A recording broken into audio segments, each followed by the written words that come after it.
Ooh, we got 5 viewers right now. Let's go. Hey. Hey. Okay.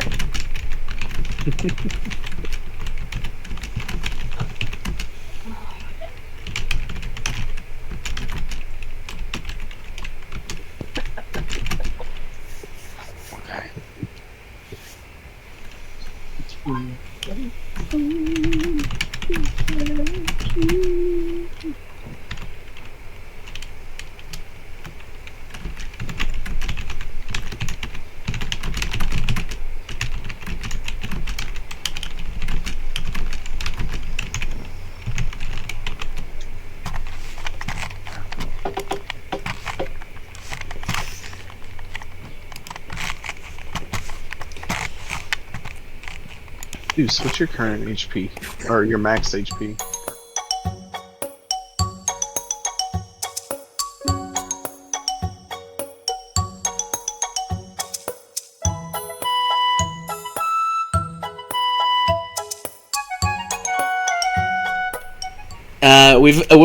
We're live now. We're live with our audio and everything else from the stream. I am so sorry, everyone, about how bad this has been. This is the third attempt at streaming. It has crashed multiple times trying to do the multi-stream, so it looks like we are not multi-streaming.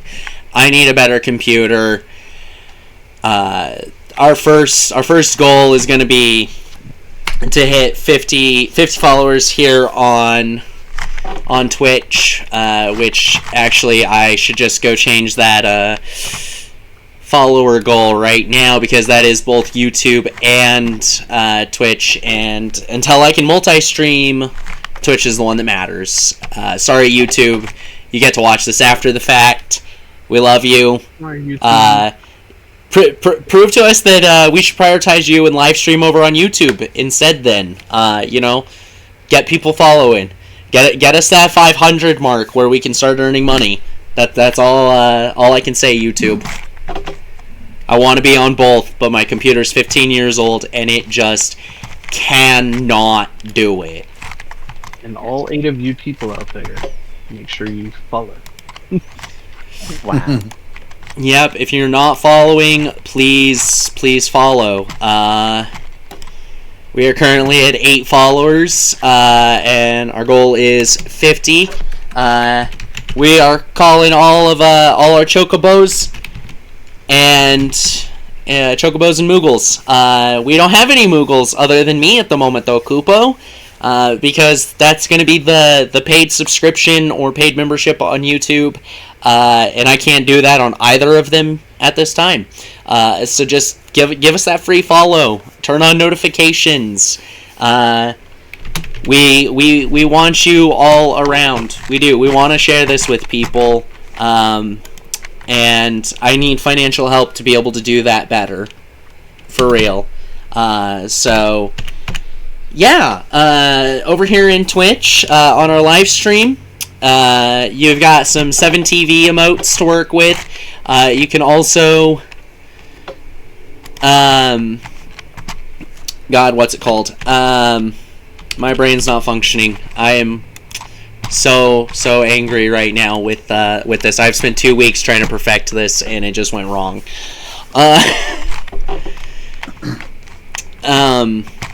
Yeah, we've got the 7TV emotes. And you can also roll dice. Exclamation roll, space, and then whatever your dice you want to roll is. It could be D20, 1D20, 5D69. Just pretty much if you can think of it, that works. Yeah, 1D420. Thank you, Lance, who is, by the way, our only mod at the moment on Twitch, besides me, of course, because I'm the owner. No death threats to Nightbot, Deuce. I'm sorry, I can't do anything about it beyond that. Yeah, Nightbot, we're gonna fix it, because it is, I'm scared of Nightbot, but Nightbot's the only way we can roll the dice in chat. It's the only way I found to do it. And I may ask chat to roll dice at times, because it's just something general, you know? Turns out it's a nightmare bot. Not for long when I fucking wring its neck. Right? Pius is gonna travel across dimensions. That way it can go into our servers and just fight Nightbot. He's gonna tell Finnegan to come to our universe so he can find Nightbot. Send Right. Gorebot. Oh, yeah. Yeah. Oh, here we go. Gorebot coming in. Alright.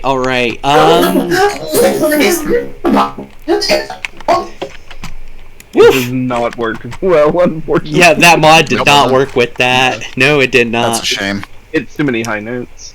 Nightbot's in that too. I need to uninstall voice mod. Fuckers. Hey, I don't have voice mod turned on right now, so if you guys hear any weird background noise or my audio specifically sounds a little weird, that's why. I was trying to cut everything that wasn't mandatory to play and to do this. Is that why your voice keeps going in and out? My voice should not be going in and out at this point. God damn it. I literally have everything working at peak. My microphone is catching 100% of everything. If it is cutting out, that has to be some other random fucking issue that's not me. Do you have your Discord noise gate on? The Discord noise gate shouldn't even be on, because it makes you voice mod has you like turn that shit off.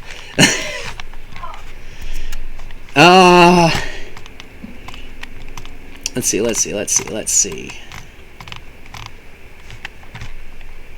Video codec, hardware acceleration, echo cancellation is turned on. There shouldn't be any echo going on to be canceled, so I'm going to turn that off. Noise suppression was set to crisp, actually. Oh. Okay, I just turned it to none. Can you hear the difference? No. Not really. It's No? Probably a bit worse. No, I wouldn't say worse. Okay, standard. We'll try standard. That's working so far. This is working? Yeah. This sounds good? Yeah. Okay. Yeah. Okay. Alright, I don't know how it got set to crisp. That might be the problem for the last crisp is several the weeks. worst.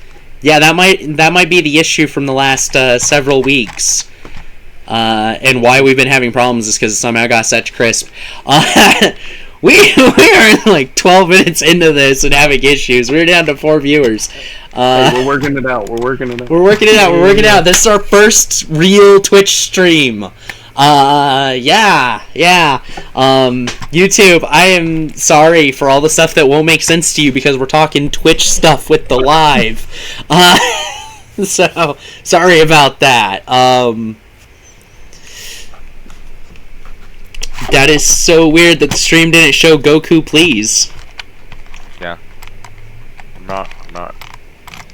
We got other problems. We do. We have other problems. I just noticed that. I don't care. I need to stop caring about things that don't necessarily matter. We do have one thing before we get started. I've talked about that crest. You found all that loot and everything. 2 different places now. You found the first one in that set of ruins with the goblins, the second with the harpies, and I do actually have an image to show you that I've been meaning to show you for weeks. Just saying. If it's up on the live stream, let me go ahead and send it in the pics channel real quick. It better be in my pictures. I'm gonna be so mad if it's not, given that that's the only way I could put it on the stream was if it's in the pictures. Do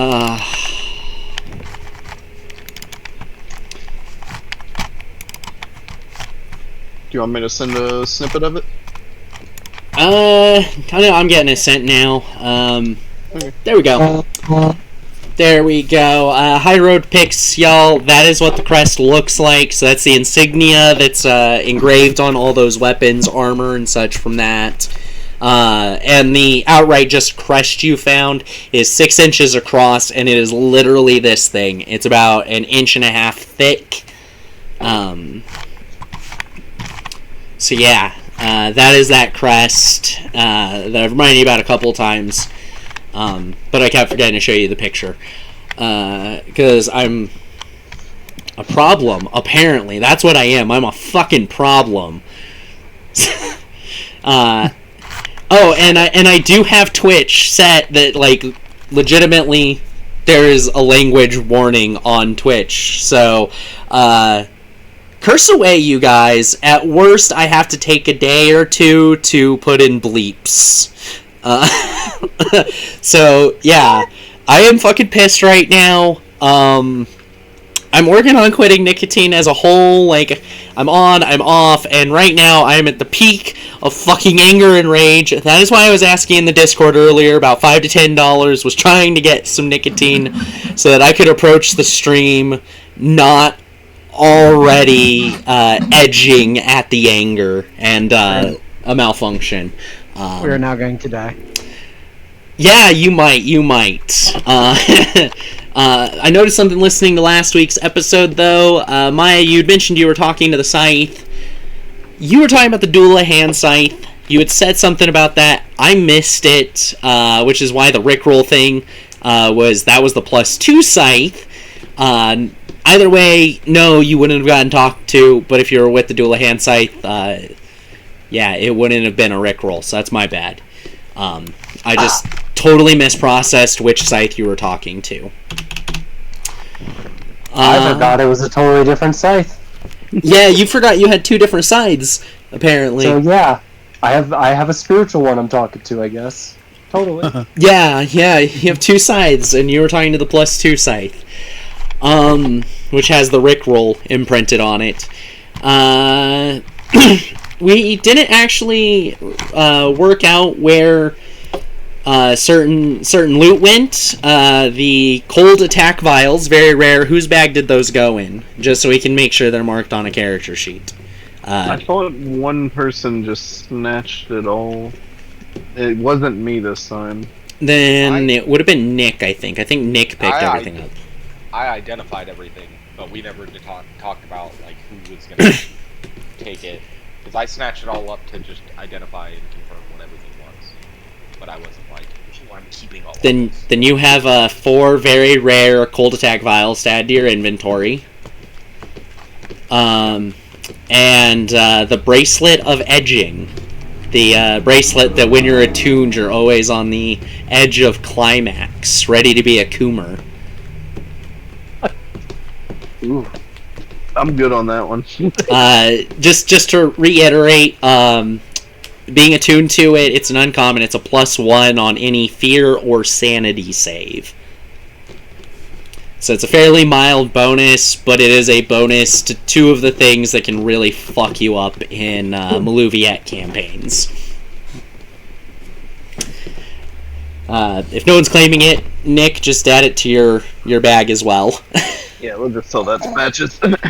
Just sell it to Patches, and then from then on, whenever you summon him, you'll see him wearing it. He's a bit of a masochist, so I'm sure he'll enjoy it. He's weird.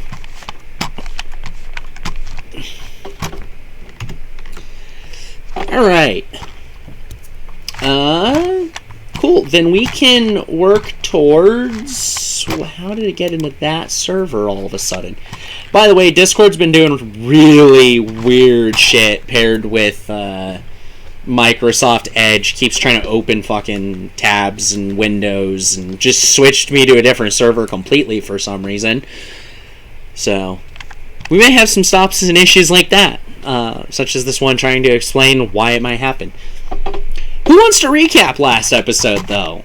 A lot of shit happened. A lot of really serious shit happened, in fact. True.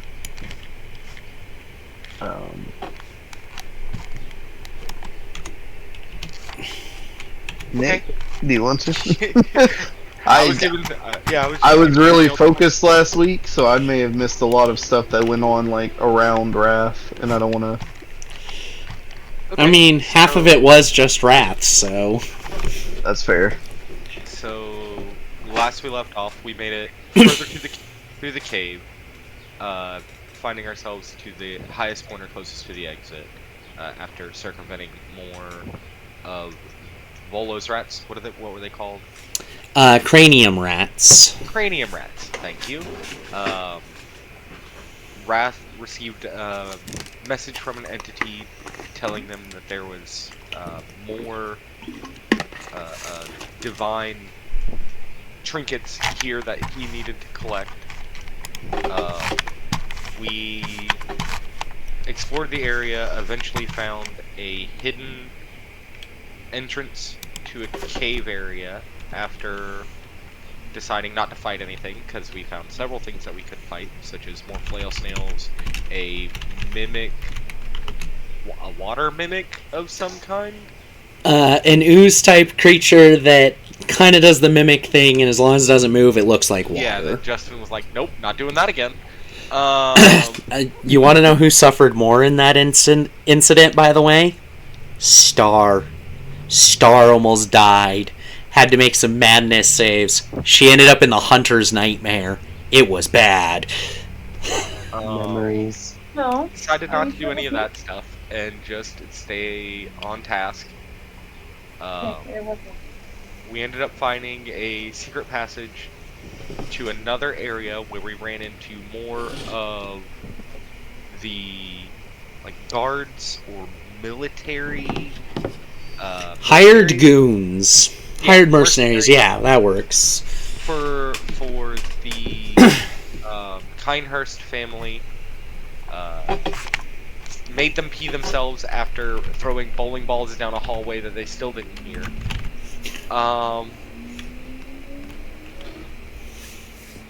Because we managed to sneak up on them, and I think we rolled like 2 nat ones. It was really bad.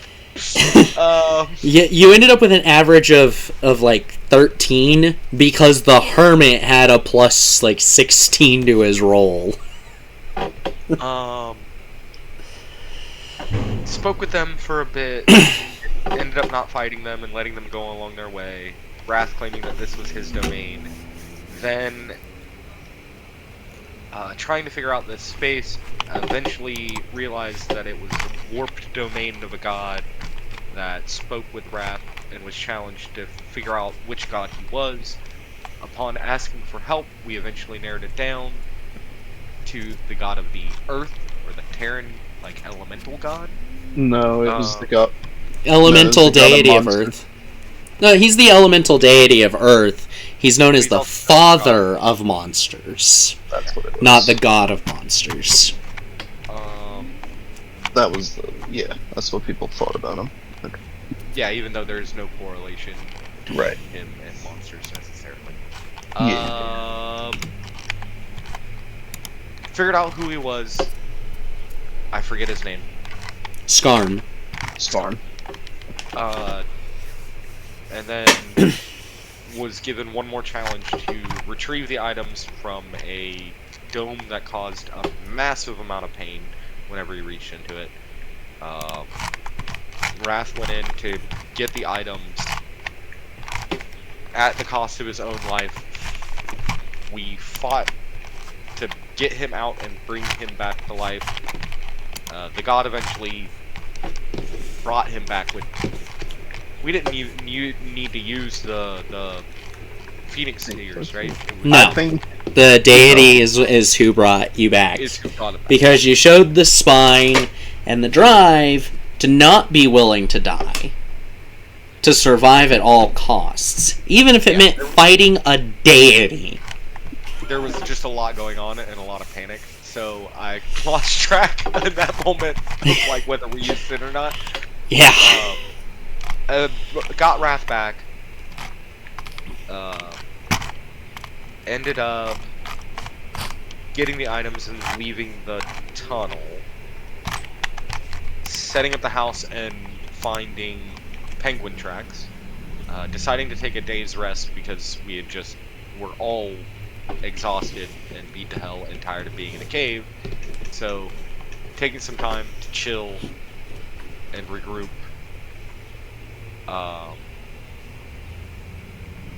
Everybody kind of worked on their own things and went about their own things for a while. Let's see. Tempest ran around in the woods and found mithril. Adamantine. Adamantine. There we go. Opposite of mithril. It's extra heavy. Yeah, the other end of mithril.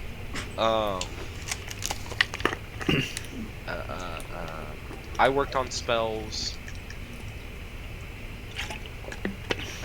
Pius worked out both physically and mentally, doing some more meditation. Twilight bothered Pius for a little bit, motivating him, and then going off and looking for drugs. And Tempest found that Captain Flowers was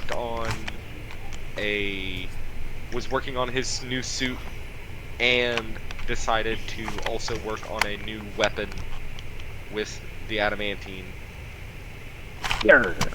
Wrath practiced his swordplay and argued with Lear.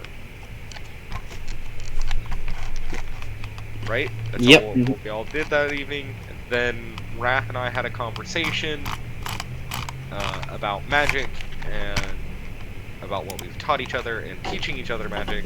And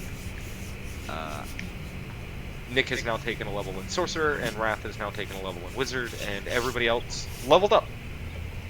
Yep. Pretty much where we Tempest wanna got her third level of fighter finally too, an archetype champion. Ooh, Now she shit. crits on 19. Ooh. Oh yeah. Let's go. Nice. Yep. I think that's everything. Yeah, pretty much. What's left to talk about and describe is basically just me continuing the scene and where you guys are picking up. So, yeah, essentially at this point everyone's more or less gone to bed. It was a long day, everyone was working on stuff. For the most part, it's like you went into your room, just kind of sat for a moment, thinking about what to do, this or that, distracted, you accidentally fell asleep, or just kind of reflexively went into trance. Pious, you set yourself up to watch, keeping track of things like temperature and the such. And nothing really happened that's too important, other than early in the morning, or like kind of in the middle of the night, while everyone else was asleep, Wrath and Liramar ended up stepping out and moving away from the camp. You kind of hear them arguing a bit loud, a bit of a distance away, but nothing too concerning. They came back. Both of them did. They went back into the card house. And then as morning's coming, we'll start describing the scene. But I do want to just say how things kind of wrapped up. Nick finished the spell they were working on last, so you've got the opportunity to start a new spell. And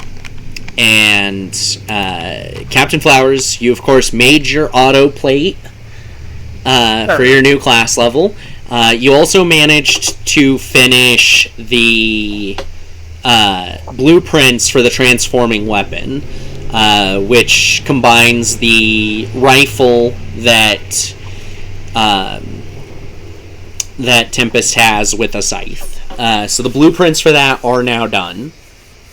For you to be able to give her so she can call up Patches and buy one. I should have about 4 to 6 hours to work on the spell, I think we ended up saying. Yeah, well, you'd have another 4 hours still to work on other stuff. Yes. Okay, I'll go ahead and do it. Oh, okay. But yeah, the one you finished though, Big Star Black Wave, that one's fun. And then you have 4 hours towards whatever the next spell you decide you're gonna work on is.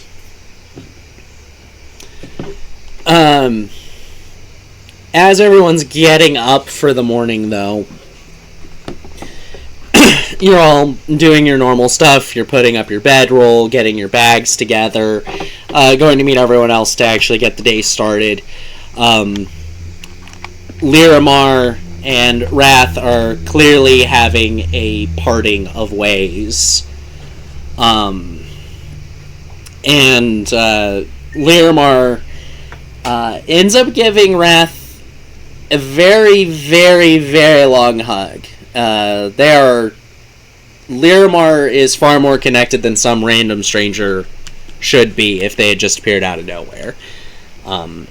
Before proceeding to then kind of branch off from the group and not head back to the road itself, but or not up towards the road and not towards the penguins, but off in another direction at the moment. But all of you have the ability to start getting ready. Liramar had woken up early to prepare for leaving. And has left the party.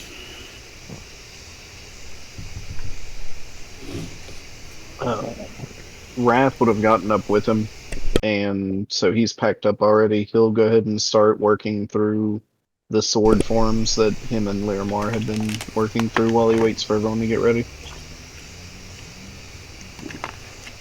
Alright. Anyone else have something specific to do for the morning? Nope. Nope. Alright. So, you have a few choices that all of you would be aware of that you have. You're not that far from the caves and tunnels that you just came out of. And you did find a secret tunnel that apparently had been blocked by a mimic, where you had met Skarm. So you do know there's a secret tunnel there, plus whatever else is still going on in there that you knew about. You have that as an option. You can start following the penguins' tracks and just bolting for them as quick as possible, or you can head back to the Highroad. I know Captain Flower's vote is to go after the penguins. Yeah. I think it's time to go after some penguins. Yeah. Let's fuck some shit up. I'm gonna take a piece of paper and I will write a note to stick on the side of the cave entrance. And I'm just gonna write, "God's walk here, you've been warned," and stick it on the side. Oh man, that's great. Maybe that'll come into play someday. Maybe it will. The Highroad will guaranteed be a place you guys visit in Arc 1 and Arc 3 of the trilogy. So, it's just a part of the main storyline. It's like it's important. Yeah, it's like the Highroad itself is super important to this world and all of its problems. What? Alright, the tracks are, maybe like 24 hours old at this point. It's not like they're exactly hard to track or follow. I probably shouldn't have Final Fantasy VII Ever Crisis open when I need my information on the quest. Yeah, they're not too hard to find. You follow them for probably around 6-7 hours. Actually, the question I should be asking right now is, are you traveling quickly, average pace, or slow? I would say average, just because I know that Captain Flowers is not going to let us go slow here. You know that the penguins have a 24-hour lead as well, so... Yeah, but I also know that rushing is probably not the best. Captain Flowers, I understand that you want to find them, and I want to find them and handle this as well. I think rushing in is a poor choice. I think taking our time. Penguins, but penguins, they're right there. We could follow them. We could go after them. I could chop off their heads. We're gonna do all of those things, but rushing in is a bad choice. The last thing we want to do is go in unprepared or be caught flat-footed. I think taking our time, not necessarily moving slowly, but moving intelligently, is the best decision. But you're right. Whoa. If you convince Captain Flowers, I think you've convinced the party to go average pace.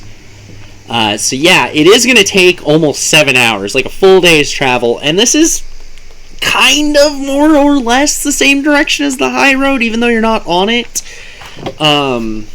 You started your trek at about 8:30 in the morning. So with 7 hours passed, it's about 3:30 p.m. And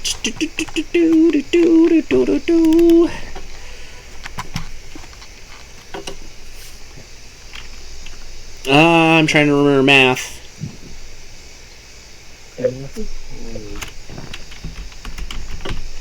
There we go. I messed up some math. I didn't adjust something. Sorry, guys. This is gonna take an extra moment.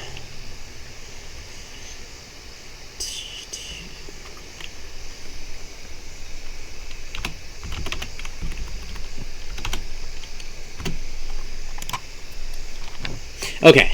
Anyways, now that I got that, it takes you guys about 7 hours, but you start to see signs that the penguins may have slowed down and started to scatter. Part of why it wasn't too hard to follow them is the tracks were overlaid so much, it almost looked like a flattened out trail in the snow that had been getting used by multiple large groups for some extended period of time, with the snow not changing. Worn down. There seems to be a fairly large number, possibly a very large number of them, but they seem to be scattering at this point. You haven't actually caught up to them yet, though. Can we pick out from the size, maybe, the, or was it Frostbeak that Yes. attacked us? Or attacked the ground beneath us, rather? Yes, Frostbeak was the one that attacked. Anyone who wants to... yes, Wrath, you can. And if anyone else wants to help, you can, assuming Wrath points out trying to find the big guy in particular. Am I rolling for this? Yeah. Sorry. Yeah, you're rolling investigation might be a better check, Okay. actually. That is a 9. You cannot pick it out.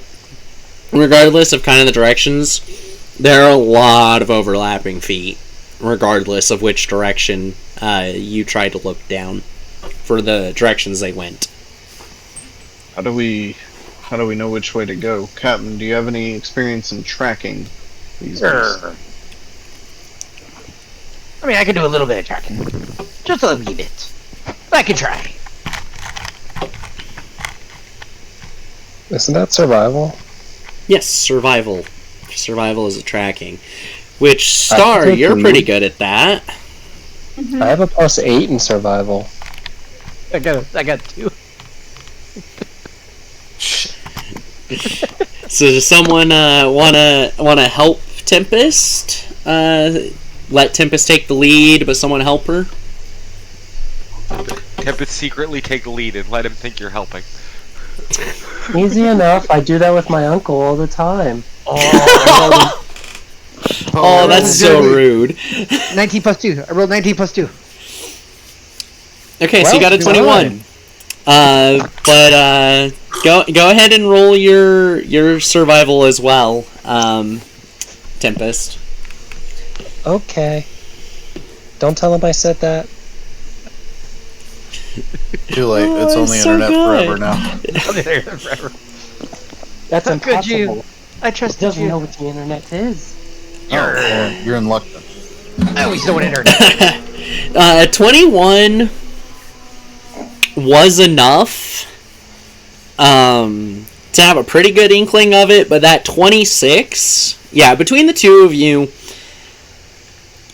you do find Frostbeak's footprints, because they are considerably larger than the rest, a little over double the size. They walk up to the point where the penguins split, and then disappear. And that's when you guys remember that Frostbeak can fly.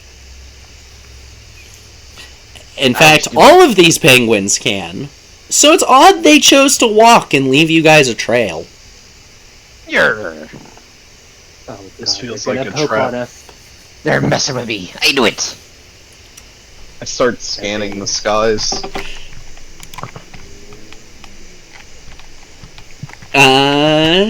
Go ahead and roll a perception check. May I assist?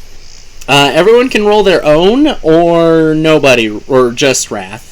Anyone who wants to, roll one. Yeah, that's the way to put it. What was it? Roll what? Perception. Raw senses trying to scan the sky. And around. 24. 22. 24, 22, 21 for Tempest. Pius got a 20. I'm surprised Pius hasn't grabbed his actual dice yet. Yeah, fuck it. The rewards, that's the wrong chat. Twilight. I just realized that. You gotta make sure you roll in dice. Or you can go over to Twitch, which, I mean, kind of a cheap way to get view time and everything. And you can roll in chat. Don't spam anything or Nightbot will fucking take your firstborn. I'll Get you. forever. Alright, an 8. So, Twilight, you're... Oof, you are at a problem here. Captain Flowers, you also did not roll. Not scanning, apparently. So the two of you get to roll initiative with disadvantage, because I like the way they changed it to 2024. Surprise means you get disadvantage on initiative. Everyone else rolled high enough that you got it, so you get to roll your normal initiative. Yep, there's no more rounds where only some people act in 2024. And I think that is a really amazing rule. It actually, I really do. So we're going to test it. It's already been play tested and they chose to keep it, so we're going to personally test it now. So I'm gonna have 7 on mine. Captain Flowers. And of course, all of you recognize the fact that he's a dwarf in, like, legit full plate. His whole body, the autoplate covers his entire body. He almost looks like he could be a mechanized being, if it weren't for the fact that the green faceplate, which is made of glass, shows his face. And any of you who know who Samus Aran is, you recognize that that's the style. It is not that orange and such. The green glass is the only part of the color that's correct. Otherwise, it's just like silver steel. But it's got the design for Samus Aran. Twilight got an 8. Unless she wants to use Lucky to roll again, that is. Oh, I mean, it's still disadvantage, right? No, you don't have disadvantage. You also only rolled once. Oh yeah, you still have disadvantage. You have disadvantage. So you still need to roll one more time to see if you do worse than a natural 2. And then Lucky lets you just roll another d20 and choose to replace the roll, basically. So yeah, I'm just gonna do a lucky beat. Yeah, well, roll the second first. You have to roll the second for disadvantage first. This is something we all need to get in the habit of. If you have advantage or disadvantage, roll both of them. Period. Regardless of what the first one came out as. Like that? Yeah, basically. Except you had already rolled one, so you only had to roll the second, not a whole new roll. So you got a 1 and a 17 then, and 8 would have been your lucky, so your worst roll is still 8. What she Because gets to pick. well, she'd get to pick between the 1 and the 8. If she re-rolled the 17, Right. the 1 would have Yeah. been chosen instead.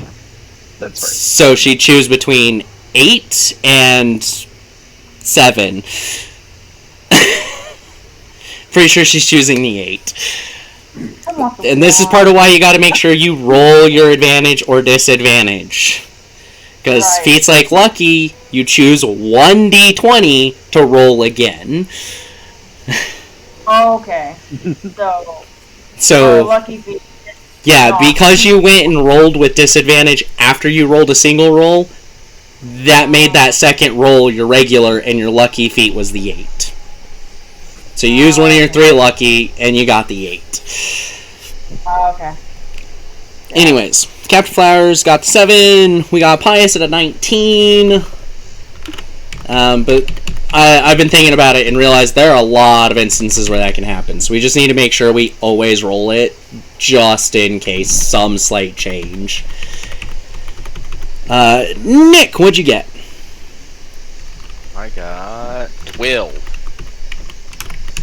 And Wrath? 24. 24. And Mecha Gojira got a 7.5 because he always, or a 6.5 because he always goes right after Captain Flowers. That's just how that feature works. Which Captain Flowers, by the way, I realized we were calculating Mecha Gojira's hit points wrong. He has 40 hit points, not 24. Yes. So, your autoplate only has 5 hit points though. So be careful, or your armor will stop functioning. That's fine. It'll still be armor. It'll still be full plate. That's the important part. Okay. Never. It would help if I rolled the bad guys. You sure? Yeah. And since they are ultimately getting surprised on a bunch of the party, they're gonna get some advantage. Because they were already sneaking up on you. So that's a 20, plus their modifier of 1.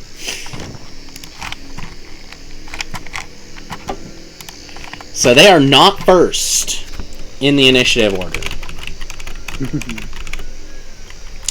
First in the initiative order is Wrath. So, No surprise there. how far away where are they in relation? So you all kind of look, you start scanning and everything, and you notice the penguins with the axe beaks, they're kind of just stepping out from around the trees. They'd patted it down clearly so they could walk back on their tracks and take hiding points around this space. So you are surrounded. You see 8 of the penguins with axe beaks. And you see Frostbeak flying up above. He's about 60 feet up. The rest of the penguins around you are about 20 to 30 feet away, depending on where exactly you are in the group and which side of the surround. Okay. So the ones on the opposite side from you are 30, and the ones on the same side are 20. Okay.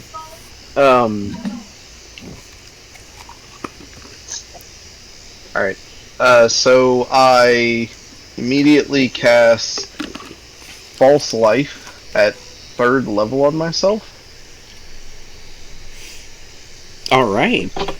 10 hit points. So I have 17 temp HP. How do I... Oh, here it is. 17. And then I'm going to rush the nearest penguin, which you said would be about 25-30 feet. 20 feet for the closest one. How far apart are the penguins from each other? Probably about like 15 to 20. 15 to 20. Okay. So I won't rush all the way to it. I'll try and cut it to where I'm on one side of it. We'll say its left side, but Okay. within 15 feet of another penguin. So that would put me 10 feet from this one, right? Ish. Yeah, you should be. Okay.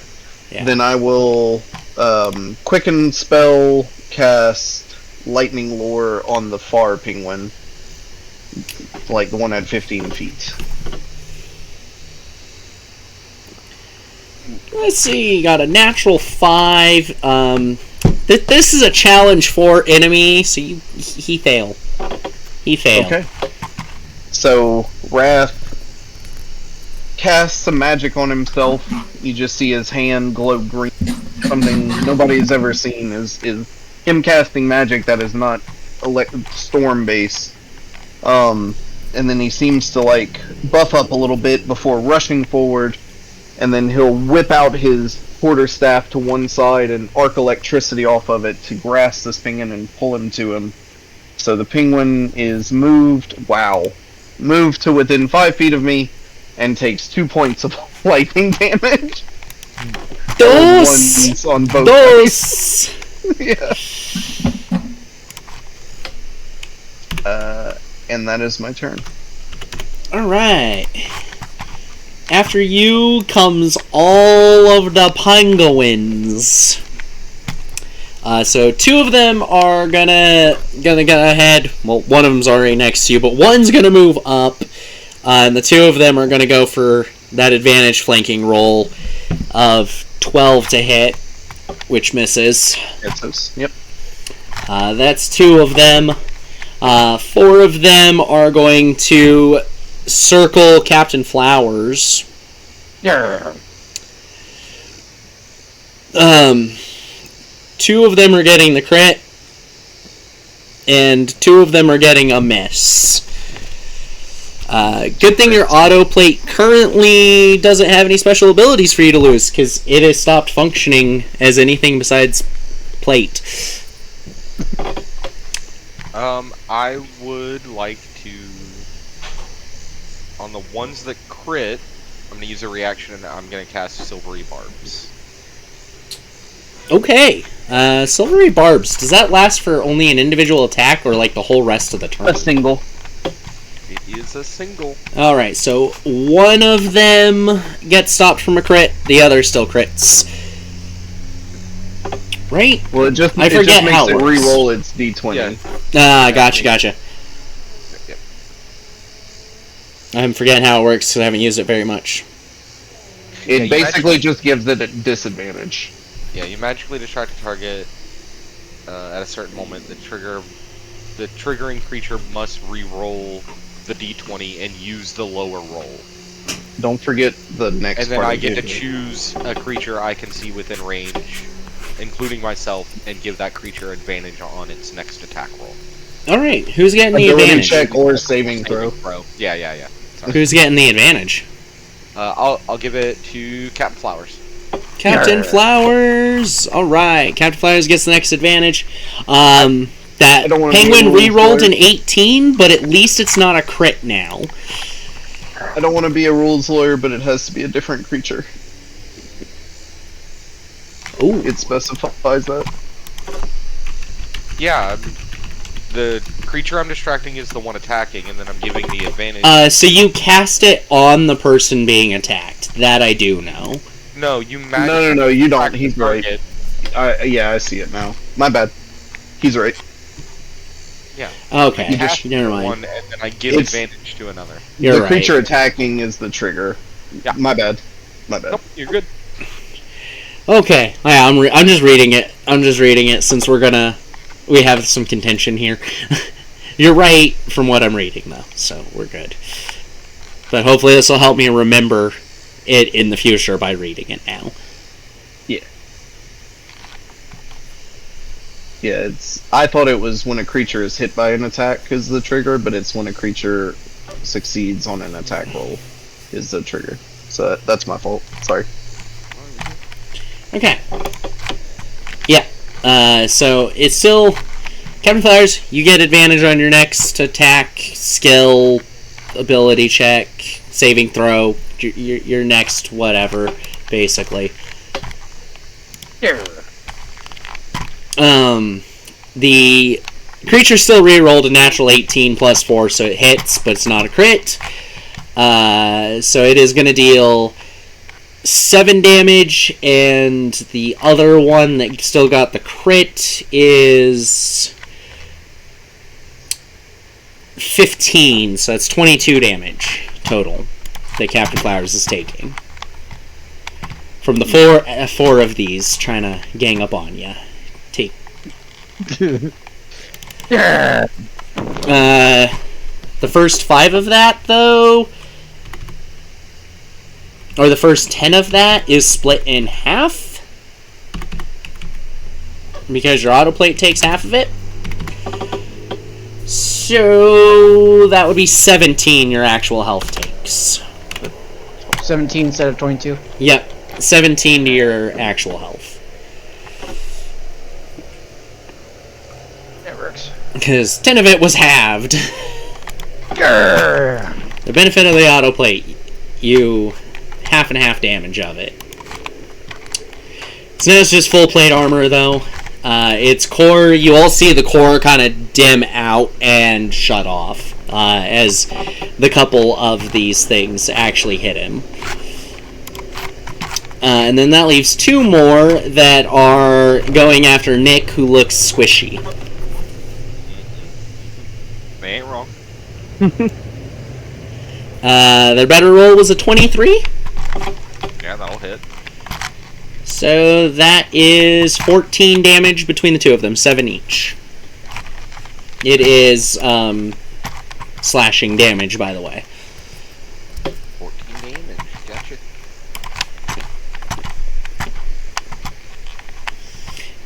And that is the end of those penguins, as Boss Man just continues to float around above you guys, not making any moves towards the group. Grrr. Alright, that makes it Pius's turn then.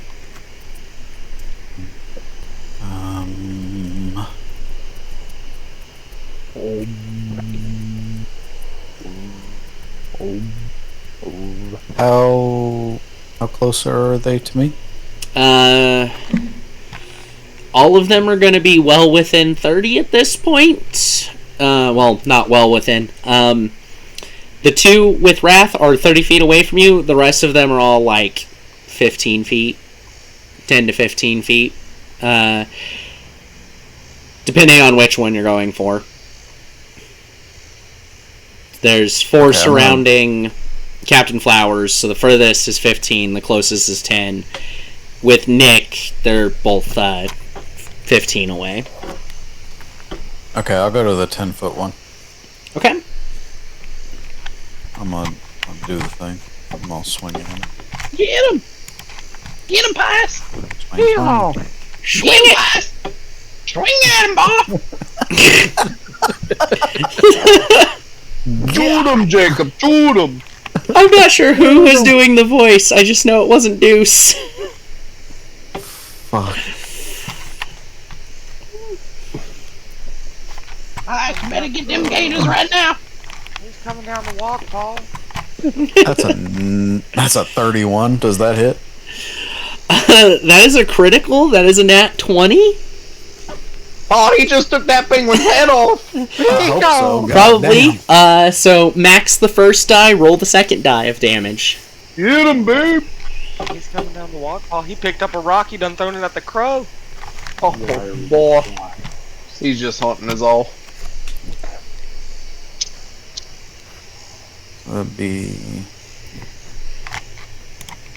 3d6 then, right? Plus Hold on. Which weapon are you using? Winter's Dark Bite. That's a great sword, isn't it? Mm-hmm. So the damage die is 2d6.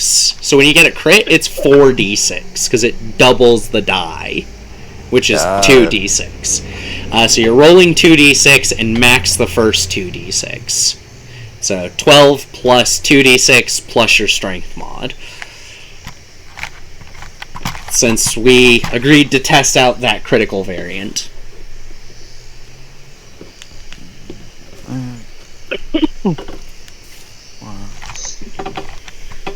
Well, 7 we want, I think. Yes, it is. Yes. That's wild, bro. Wow. That's Oh, wild. damn. I just You wild, want to bro. tell you with that double this, by the way, this is the reason for the crit variant, where you get automatic max on 1 damage die and then roll the damage die. That way there wasn't like 4 ones. I just realized though, Goddamn. the damn thing would have been dead without the dice rolled. They only had 19 health. Get fucked. You dealt that in the flat damage. Yeah, Pius just runs up to this fucking thing and just dragging Splits it. it in half. He's sprinting at this thing. The blade of the sword is dragging. He's holding it with 2 hands and he just uppercut with that son of a bitch. Yeah, and given that the small penguins, the main forces, are all like 10 to 11 feet tall, that's impressive. Frostbeak's bigger. I'm gonna need a bigger die. If you're curious, these axe-beaked penguins are using the axe-beak stat block. They are a challenge 4. They're literally just mobbing you guys. Yeah, you still have a bonus action, though, if there's anything you want to do with that. No, I'll stay right here. Alright, after Pius is Tempest. Okay, my turn to gut this thing. Get him. Get him. You got this. I'm ready. Yeehaw.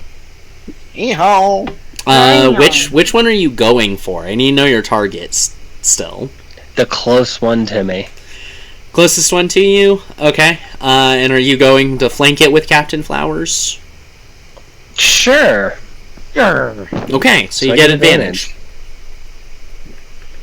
Sorry if I gut it before you do, Captain. Every penguin to the penguin. Get it. Well, I certainly didn't do that. Alright, so the better one was a total 20. But that does hit. That does hit. So go ahead and roll your 2d6 plus, what is it? Like 9 or some 7? shit?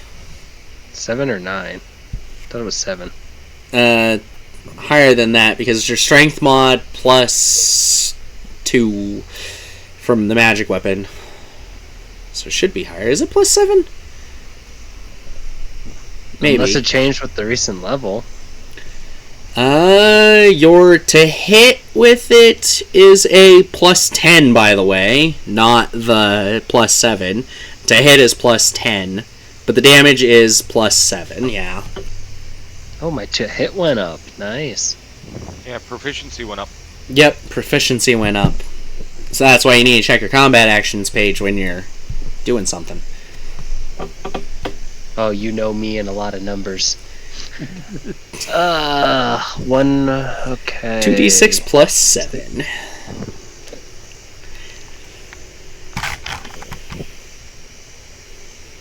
$12 damage. Alright, it is still standing. Well, it might not be. It gets to roll a con save for massive damage. It passed the save. So it is still standing. Well, darn. Now I'm gonna kick its butt. Literally. Get it. Look at that. Beat him.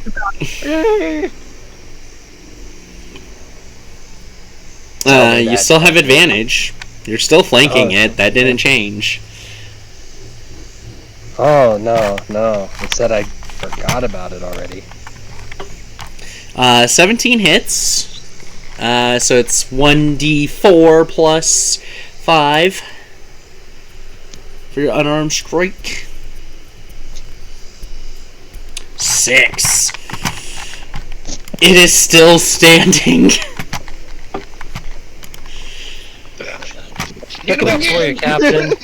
Somebody sneeze on it real quick. The minion, it has taken some damage. It squawks. It in pain, and you see it pretty much instantly. Like, you can tell that where you had slashed it, the muscle is contracting awkwardly, and it's having some difficulty breathing since its muscles are panicking from the attack.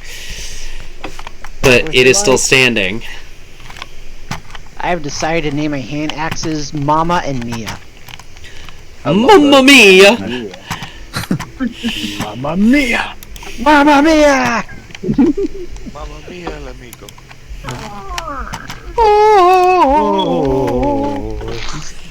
Alright,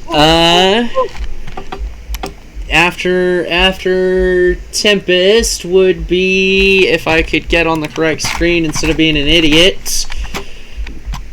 I looked away for just a moment. Didn't realize I had left it on the screen. I left it on. After Tempest is Nick. You have one on each side of you currently. Okay.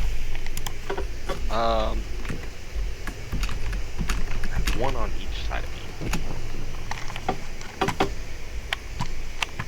Is there anybody else near me? Let's say 15-foot radius. A 15-foot radius from you? No. Okay. Alright, let's try it out then. I'm gonna look at him and I'm gonna go, I'm the world's greatest assassin, and stomp my foot. And I'm gonna cast Black Star Big Wave. Alright, let's see the saving throw they get. How bad it met. Natural 9. I can guarantee their modifier is not big enough. Yeah, that's a 17 con. So they are blinded and are going to take 13 necrotic damage.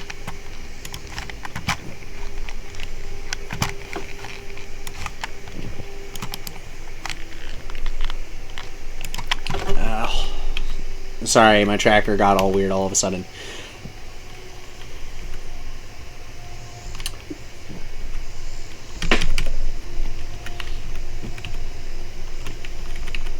You said 13? Mm-hmm. Alright. Massive damage save. Which I'll believe that is a fail. Yes, it is. It is a fail. Chat, I don't know if we have anyone in there that's not part of the team. So if we have someone in chat who's not a part of our group, roll a d10 for us.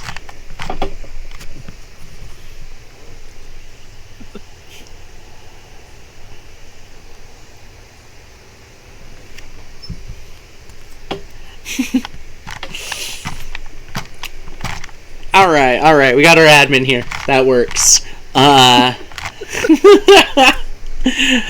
Alright, a 1 isn't all that bad on the massive damage. So basically it's just dropping to 0 hit points. It is still alive, but both of them are still alive. Just whew. The impact did not do them well. Knocked them out.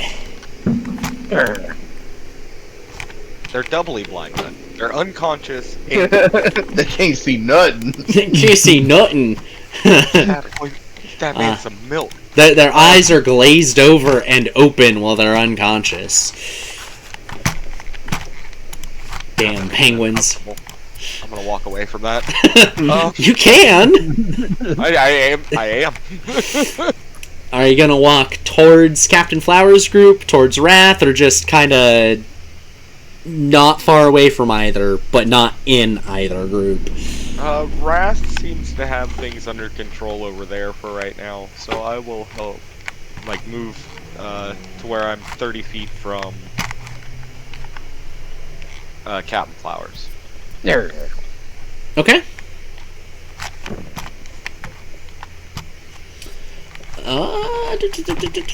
And that means after Nick, it is Twilight's turn. Ooh. Sorry.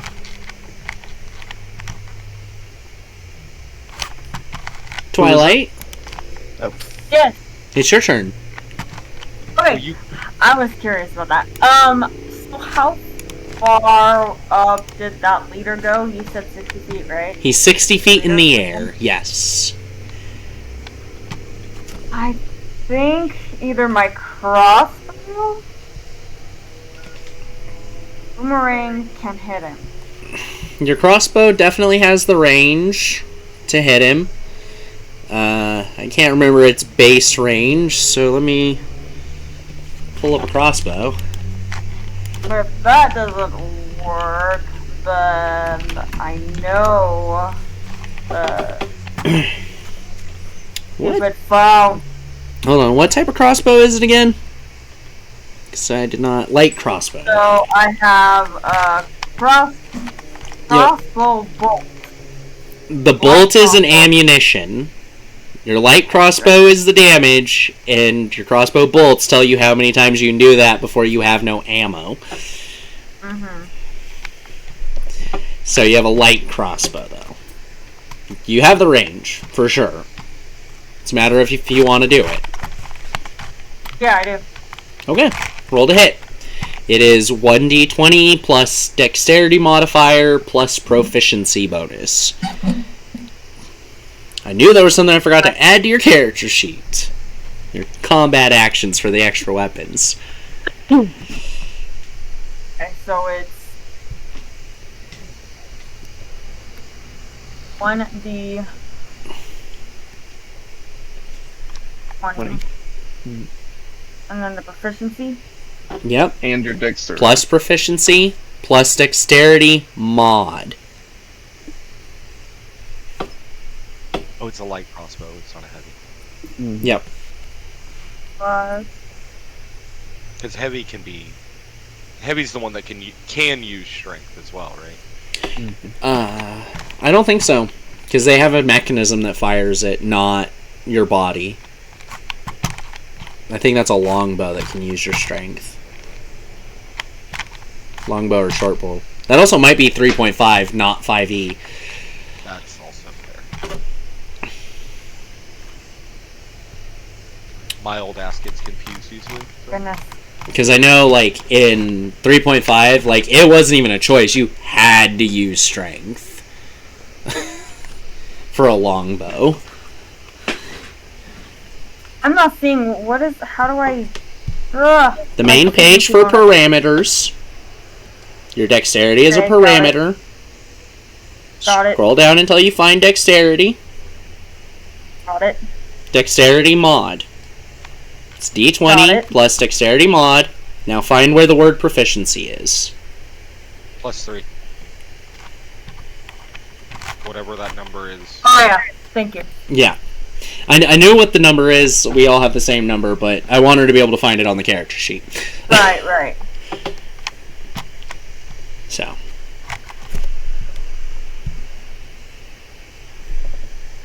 $14 to hit.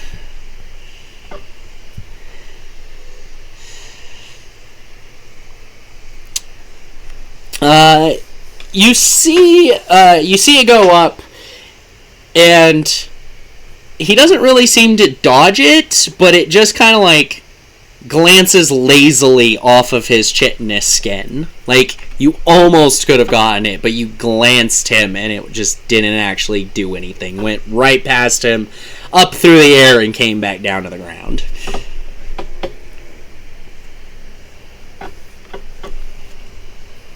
That's not a penguin. That's a cockroach. How fast is he flying?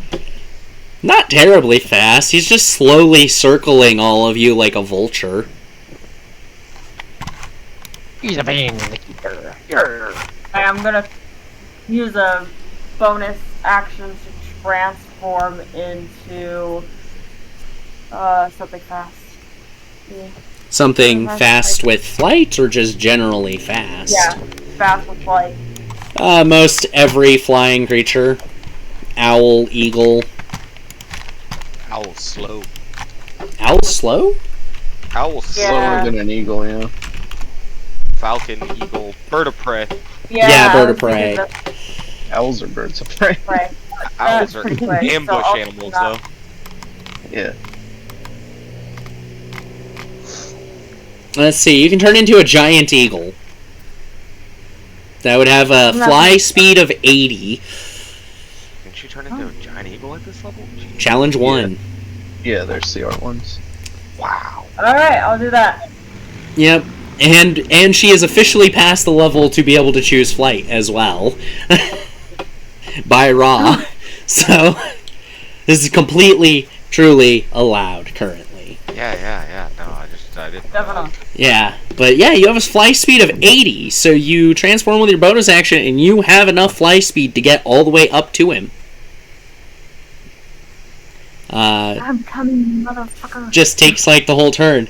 Yeah, and this is like this a giant eagle is like Lord of the Rings. Those giant eagles, like people can ride them. They are large creatures. So Captain Flowers, do you wanna get on? shouts that before transforming. Captain Flowers. Yeah, you can be like yes, just to tell her not to fly off because you want to ride her. Yes. Okay. Come on, buddy. That makes it your turn, by the way. I'm gonna get him. Let's do it. Yeah. So she's holding her movement for Captain Flowers. Okay, that works. All right, Flowers. Are you going to take the disengage action, or are you just going to try to run away from the penguins that have you circled? I mean, is the penguin right in front of me? It's right in front of me, right? There are 3 of them, one on each side. Urgh. Basically. One of the 4 that surrounded you is dead. So Is the one I think the one more than like the right is more wounded, right? Yeah, one of them looks really fucked up. Okay, I'm gonna target the one that's really fucked up with Mama, and I used enhanced weapon on this, so now I have a +9 to hit. For your infusions. Yep, for my infusions. All right. Cool. All right, +9 hit. That is going to be 12. 12.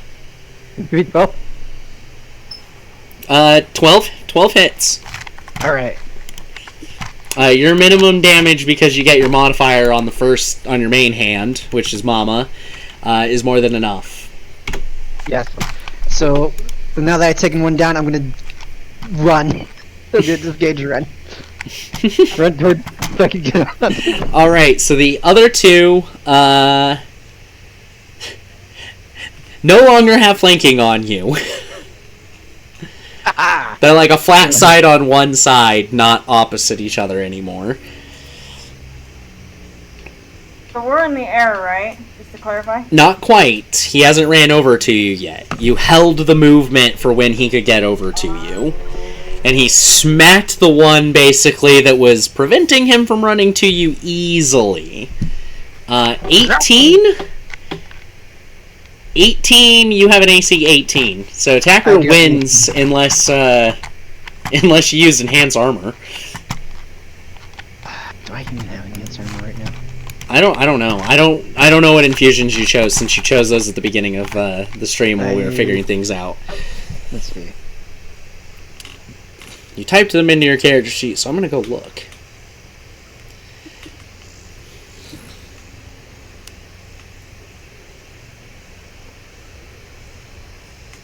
I have defense.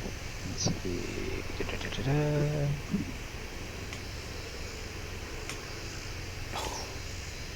Oh, I see where you put it. You put it in your freaking racial features. That's where you originally put it. But you didn't put your infusions in there is the problem. And I don't see your infusions marked still. You chose them, but you didn't put them in your character sheet. I'm working on them, damn it. We're going to say no for the moment. They hit you as you're running, but it doesn't stop you. Perfect. Okay, we'll take it. So you took 14 damage from that. No mitigation. Starting to look not so great yourself here.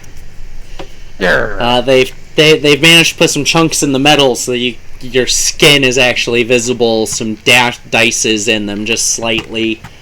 But you get over, you jump on Twilight. Twilight shoots up, and now the two of you are right behind Frostbeak up in the air.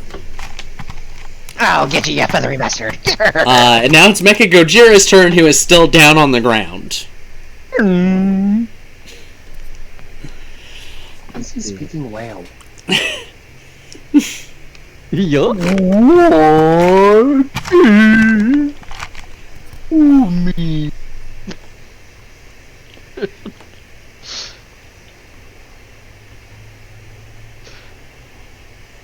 Gojira. Just attack. Just attack? Alright, roll the hit. There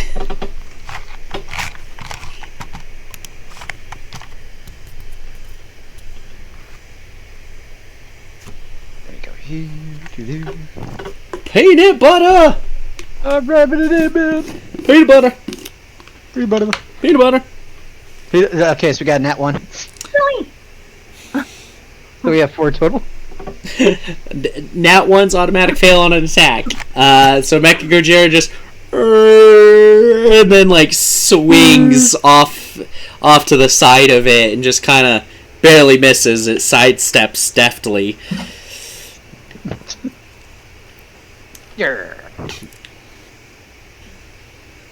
You know what? I feel like I should turn my camera on because I'm eating peanut butter out of the jar with a knife.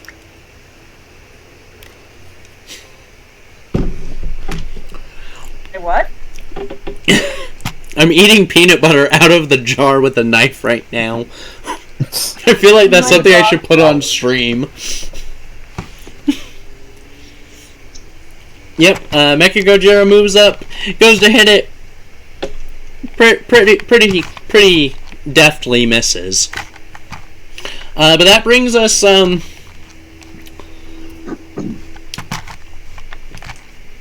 technically to Frostbeak. Because Frostbeak held for the end of the turn. So you get an opportunity attack, Captain Flowers and Star. Or Twilight. Oh, yay. You do get opportunity attacks, as it is now moving out of the way.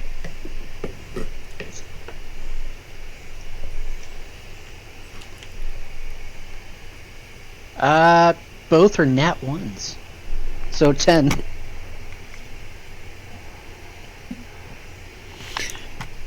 Wow. You didn't even have advantage or disadvantage. You had like a normal attack and couldn't swing with both weapons. But you rolled double nat 1, so it doesn't really matter. You drop Mia. You swing with Mana and end up dropping Mia down to the ground. Doesn't hit anyone though. Just since you rolled double there, double nat 1s, it was really bad fail. Bad enough to have consequences, not just miss. He's never flown before. He's not used to riding on a flying creature. He's used to the sea. The sea's not flying. Weren't you just talking about how you never fall? Did I fall? No. Did the weapon fall? Yes. Think. Twilight, it's 1d20 plus 5. Or 8, actually. Plus 8.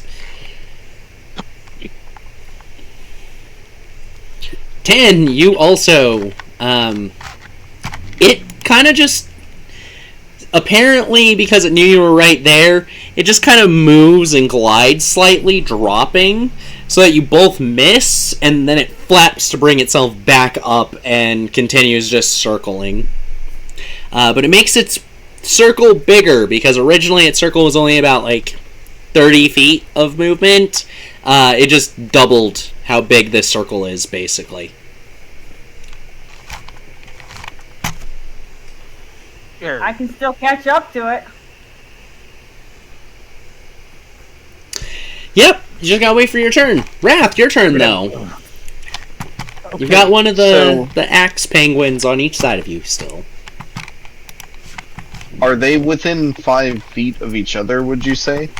Like, or am I interposing more than that? You are directly in the middle of them, like a line. So, they are...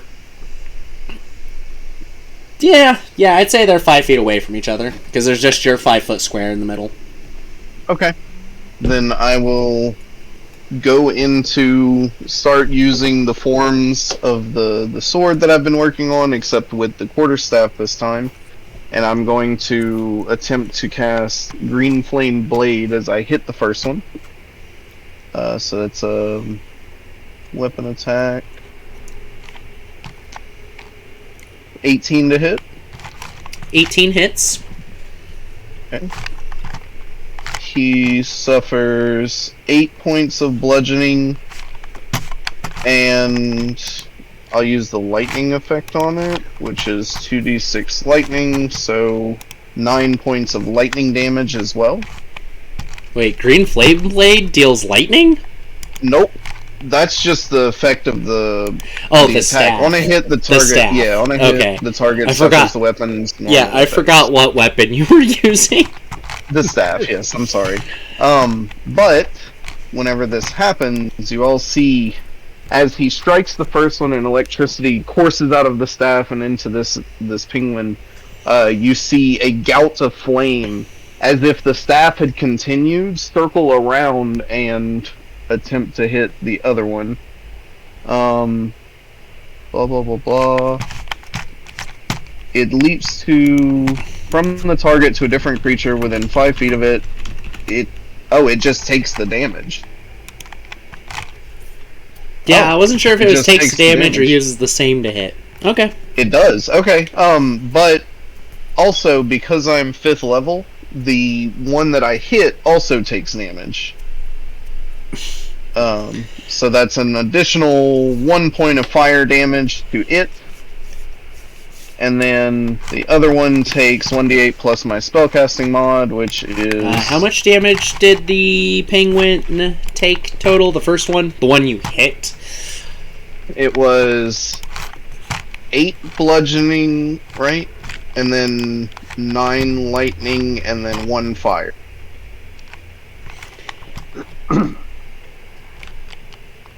Alright, so you hit that one. And then how much to the second one? 2 points of fire as it whips around to the second one. So you make the impact, and as the flame is leaping from it to the other one, the one you hit drops to the ground, Okay. unconscious. And the other squawks as it's getting hit by the fire, but doesn't seem to be reacting to the fire. It seems to be reacting to its friend going down. Alright. And with that, I will turn around and reach out and try to shocking grasp the other one with a sorcery point for quicken spell. Alright, roll to hit. That's a 19 to hit. Oh, that definitely hits. That is 12 points of lightning damage as I reach out and electricity just courses through me like Raiden in Mortal Kombat. And that's my turn. And another massive damage save. That it fails. I'll go ahead and roll the d10 in chat this time.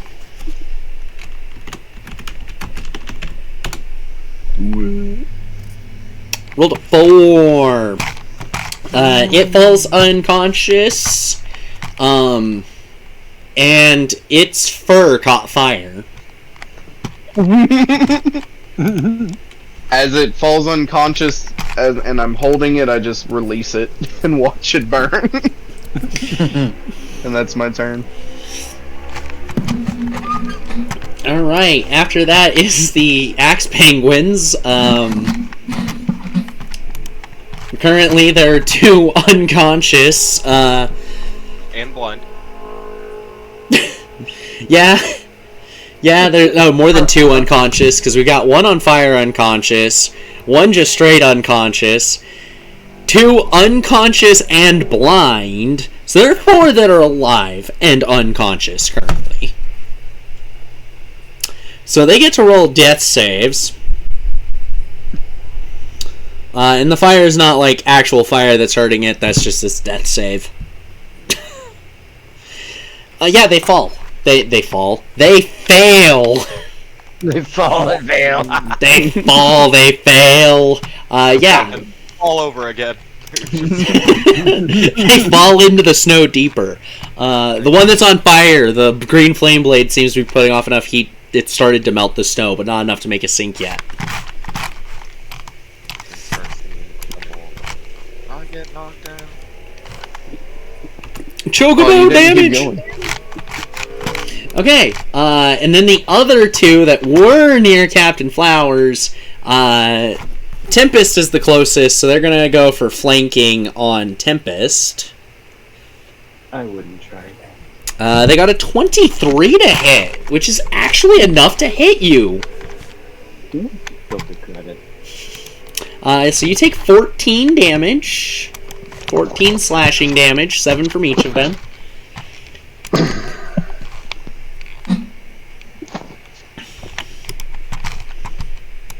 But that ends their turn, making it Pius's turn.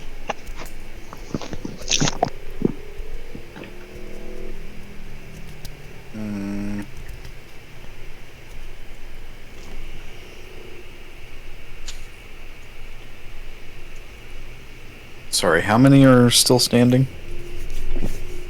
2. 2 are standing, 4 are unconscious but alive. Okay, I'm gonna go after one of the two. Closest one. Alright, they're roughly the same distance, so... Okay. They're just a few feet away at this point.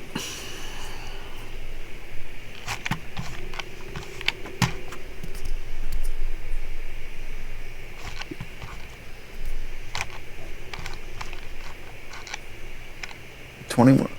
21 hits.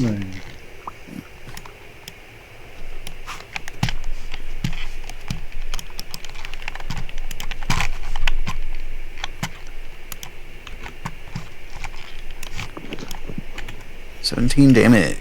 17, massive damage save.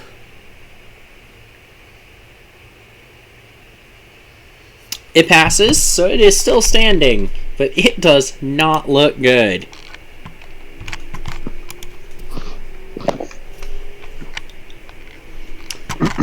I'm so glad I got that weapon. Yeah. Hmm. Get him with that sword, boy. Yeah, and then that's it. That's all I'm gonna do. I'm just a swing boy. He's a swing boy for swinging. now. Thank God y'all had a long rest, though. Yeah. Oh, show. Although all I've used so far has been cantrips. Oh no, never mind. I used false life. Yep, yep. That would then make it Tempest's turn, who wants to get some vengeance on these bastards. Get him. And they're both on each side of me? Yep. Now, on weakness, like, if it's viable enough, if they're weak enough, can I just, like, do a quick spin? I mean, yeah, you can go for just trying to spin and hit them both. Spin to win. Man. Oh yeah, I'm pressing X. Zengi Hurricane. It is disadvantage to hit. So you don't really get good aim when you just spin.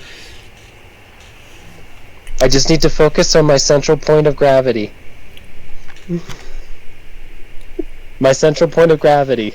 22 was your worst roll, so yeah, you're good. I mean, they have an 11 AC.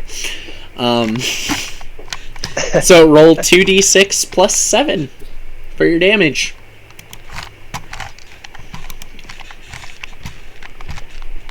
Oh. Damn. What's up with these D6s tonight? They're always guaranteed to be 1. The D6s hate you guys. You still got 10 damage, so that is just enough to force one of them to roll a massive damage save. That it nat 20, so it's fine, it's alive. The other one just died. You just slashed it in half. It only had 2 hit points, so... Oh, yeah. Neat. The reason these other ones have been surviving is, like, right on the edge of their health, or they it was a failed massive damage save. Well, they still had hit points, so they didn't die, you know. But 3 of them have just died because you guys went fairly well over their health to drop them. So yeah, you just slash that one open. There's one more. It is standing right next to you. Do you want to use a key point, or do you want to make a regular offhand attack? It is just a penguin. It's not acidic or anything. It's just giant. I did my regular already. Your regular It was offhand? enough. Oh, you did. Yeah. You got a 14 to hit, which was enough, and you got 9 for the damage, which you spun and then just kick flipped up. Exact damage needed for its health. I learned that when I was 8. So yeah, she spun like a top, horizontally, and then she spun vertically to kick it in the face. I'm starting to believe that these penguins are not quite as scary as the captain remembers. He's crazy. Should have known that. Well, Yes, but we love him regardless. well, here's where part of the problem comes in. Damn, I Eight shouldn't more, have said anything, should I? more step out from the shadows, Yes. having held their turns. They seem far more intelligent than than penguins normally are. They're coordinated. I will fuck you all up if you don't back down. And, Tempest, you do still have movement. Okay. I want to stand with friends now. You're gonna stay there near Pius? Yes. I'm gonna make sure that Pius and me are perfectly positioned so he would get pooped first. I'm tiny. Not helpful, as they're stepping out from trees essentially surrounding you guys the same way the first group did, but from different trees. Oh, I hope they fucking surround me. This time, Pius is gonna get 4 surrounding him, Fuck and yes. the other 4 are gonna go around Twilight. Nick, you can We're choose still to in the air, take... are we not? Do what? Are we still not in the air? You're in the air. Did I say Twilight? Yes. I thought I said Tempest. My bad. So, basically, we had Tempest and Pius. There was a 5-foot gap in the middle of you two. And then the penguins moved to surround both of you. So there's a penguin that's adjacent to both of you currently. But 4 of them are attacking Pius, 4 of them are attacking Tempest, and we're going to roll them in groups of 4 here. So 17 against Pius's AC, I believe is a miss. Yeah, it's 18. Yep. And then 23 on Tempest.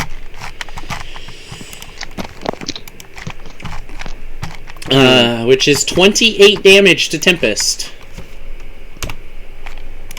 I'm hurt.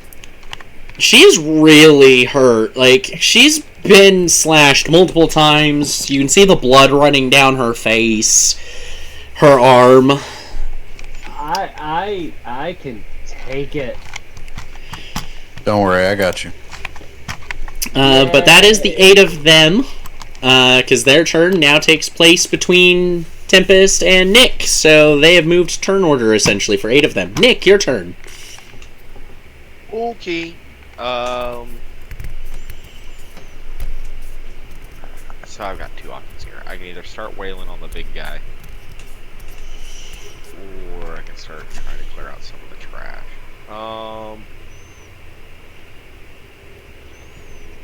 What's the biggest group of them?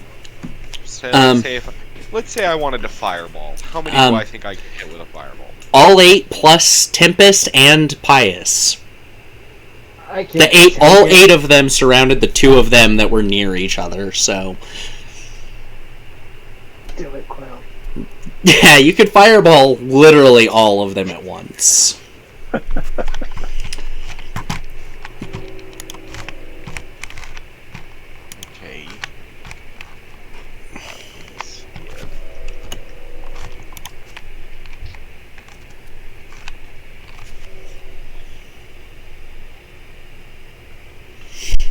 Think I have anything that I can.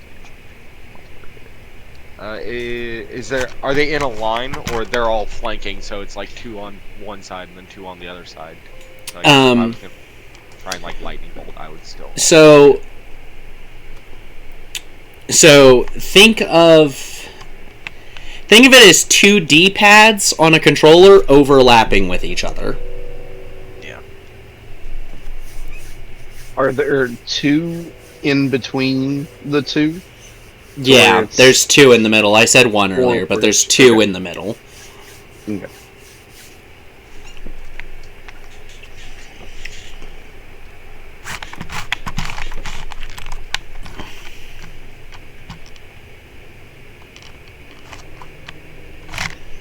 Okay. Yeah, I'm just gonna start doing Eldritch Blast at the big guy. Alright, roll to hit. It's a 20 to hit. Okay, roll damage. 5 force damage. 5 force damage. It hits and doesn't seem to be overly effective. The second Eldritch Blast is a 22 to hit. That hits. The next one is 7 damage.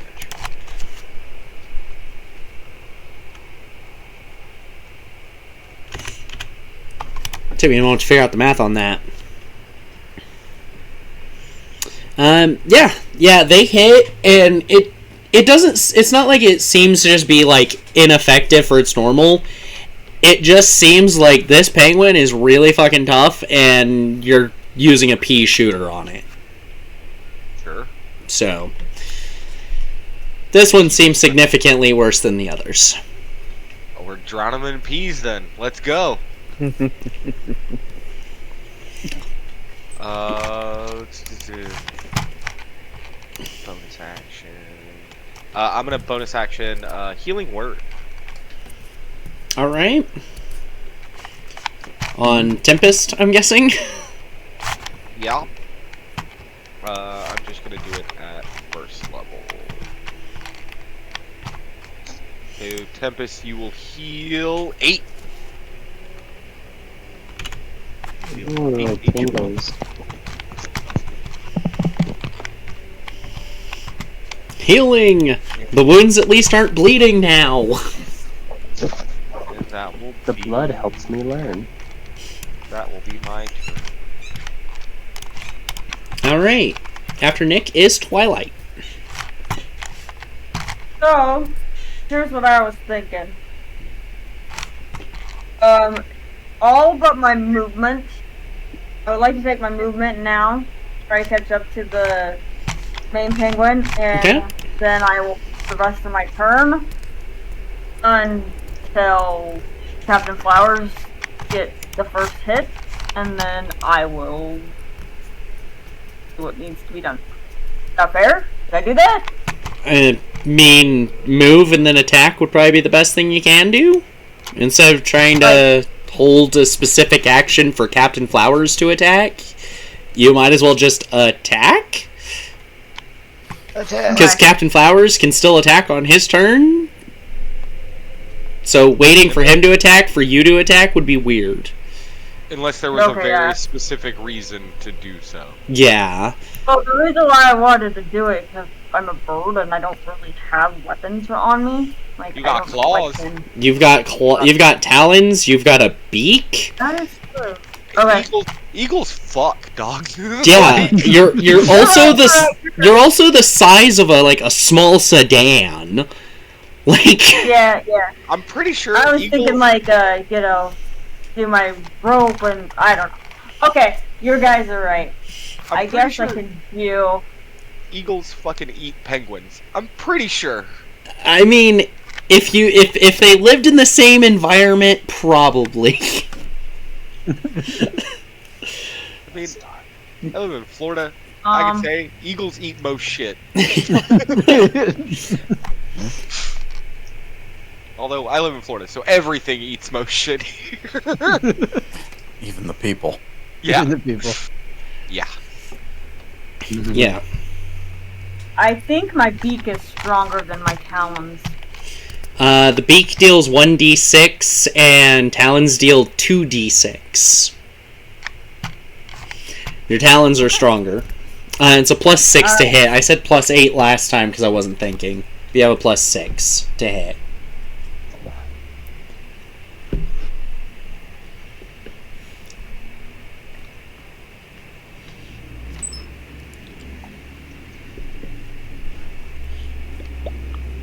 Nice. 22. Okay. Beautiful, isn't it? Go ahead and roll the damage. Roll that 2d6 plus 3.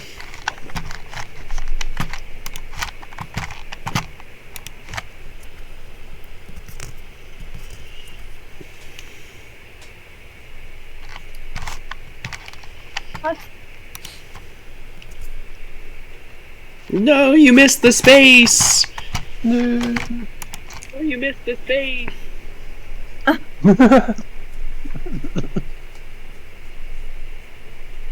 Not sure if that was mocking or an echo. Oh my goodness. Okay, there we go. Hey. Alright, 8. Sure.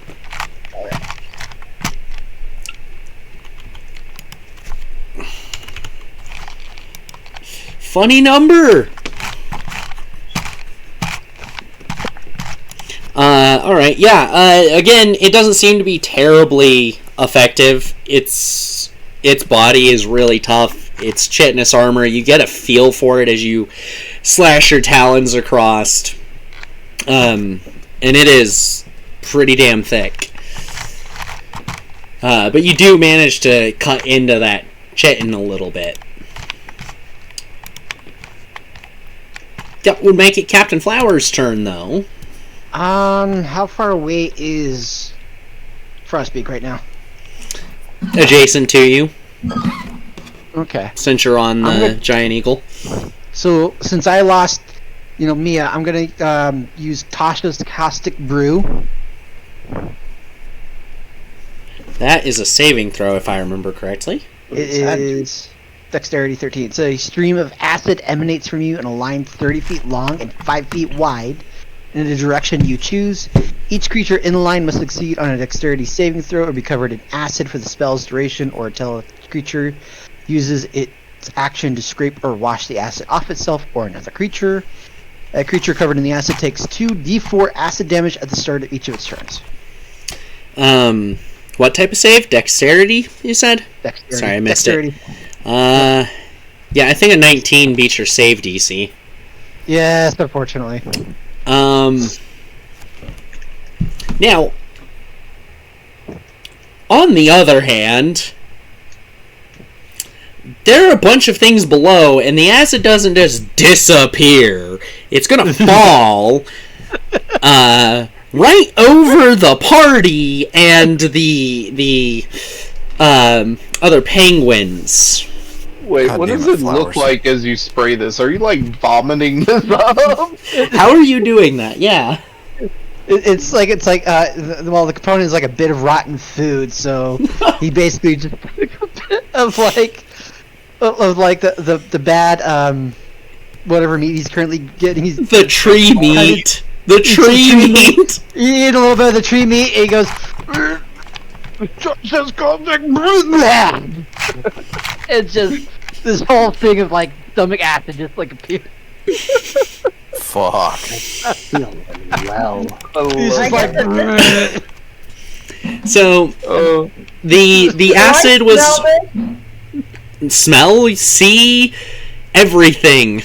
The whole thing. I guess I just start coughing up, Yeah, as Frostbeak kind of like goes up just in time to not get caught in it. I'm gonna pull a spell up real quick so I can actually look at it.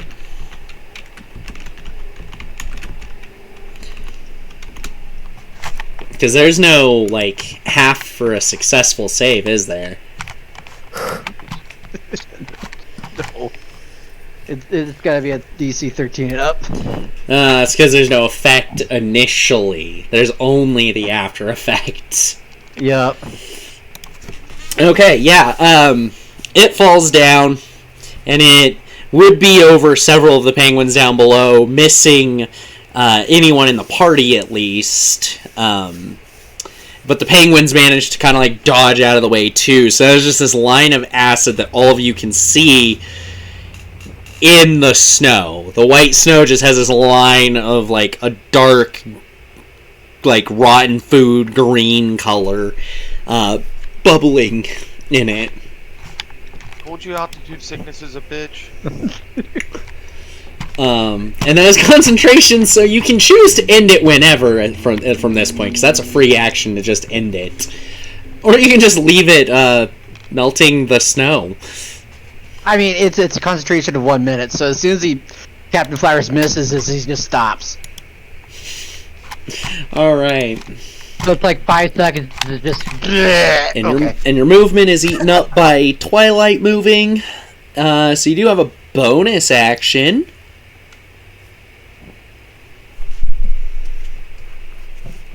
If you have anything that you can use, that is. For a bonus action? No. I don't have anything for a bonus action. Alright. Bonus actions? I don't. That makes it Mecha Gojira's turn, and there are 8. I was about to say 8 chocobos down below. There are not 8 chocobos, there are 8 penguins. Wrong birds. Wrong birds. New burb, who this? Yeah. Okay, yep. Mecha Gojira rolled a 5 and plus 3, so he's got a total 8 on that hit. He can move in and have advantage. Let's try this one more time. Yeah. Come on, buddy. He can take a position to have flanking, so... Yeah, he'll go into that position and try again.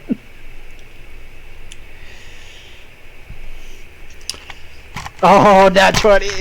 Nat 20! Beautiful. And Mecha Gojira's damage is what, like 1d8? I think it's like 1d8 at this point. I mean, the damage really only goes up by proficiency. Unfortunately, depreciating value. We'll do 5. Yeah, it's 1d8 plus 3 for the rend. So 8 then. So 1d8 plus 8 plus 3. D8 plus 8 plus 3. Okay. Yep, since the critical hit gets max die on one of them and roll the other.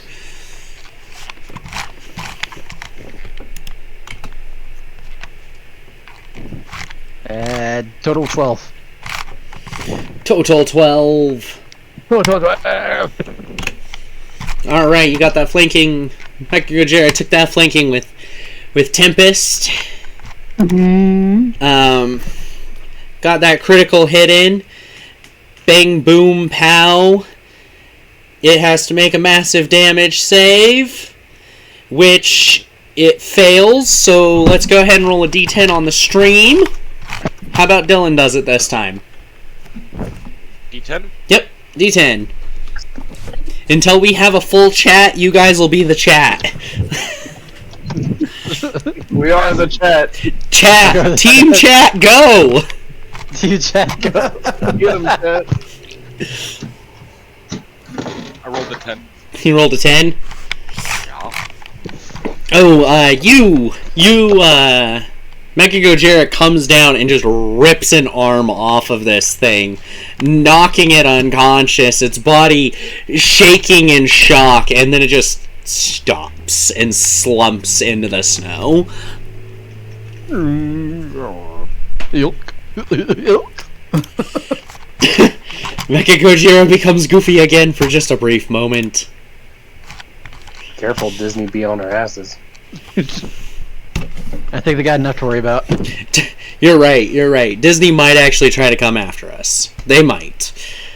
I don't think they can come after you just for saying a name, but It's not monetized yet, so technically they can't do anything. Yeah, you're right. We're not monetized at all, so they really can't do anything. But If Oh, it we can becomes say- monetized, That's it what we want, changes. right? Okay, I didn't catch any of what any of you said. Let's start with Star. Everybody went nuts all at the same time. I said, so we can say fuck as much as we want since we're not being monetized. Woohoo! Yeah, well, I mean, the There's biggest thing about that is we just have to make sure we're set as the right thing. Like, we've managed to keep it low enough that, like, I actually haven't needed to set any episodes, actually, to adult content on YouTube. Like, we've kept it mild enough. Yeah, we've kept it mild enough. We've kept with the trigger warnings and things. I've kept detail down. Like, we didn't have... It's obviously marked as not for kids, but didn't have to be marked as adult content. We've said fuck, like, 50 times this episode, probably. You know, if we counted the parts that fell off from the first 2 tries.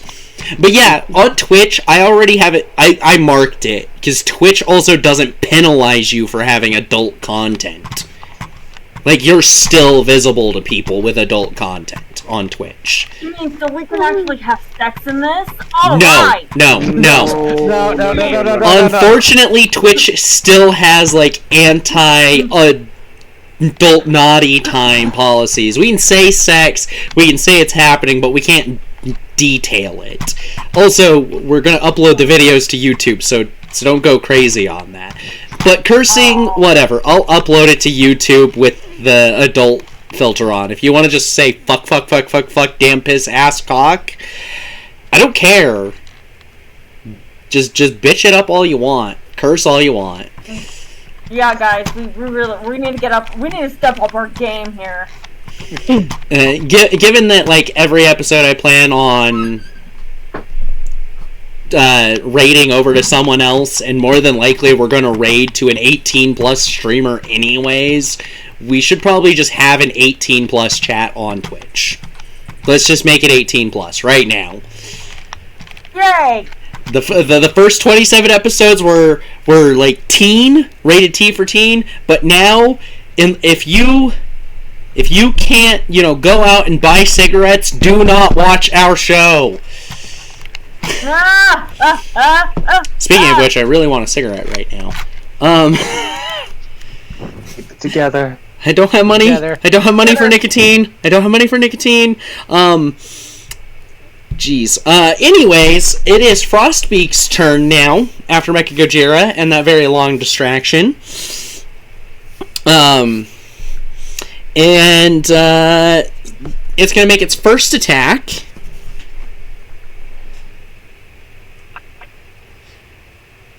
Wait, hold on. How many is it making?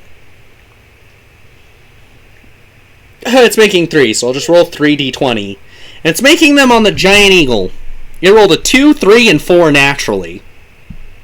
Oh my. So that brings its totals to 13, 14, and 15. Don't remember what a Giant Eagle's AC is. 13. So attacker wins, hit.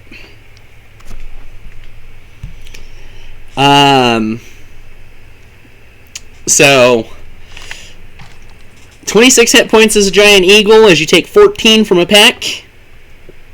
And then it slams into you, dealing another 13 for 27 damage so far. So that 1 damage to your normal hit points. And it basically dives and slams into you as you and Captain Flowers begin to fall because you were knocked out of the Giant Eagle form.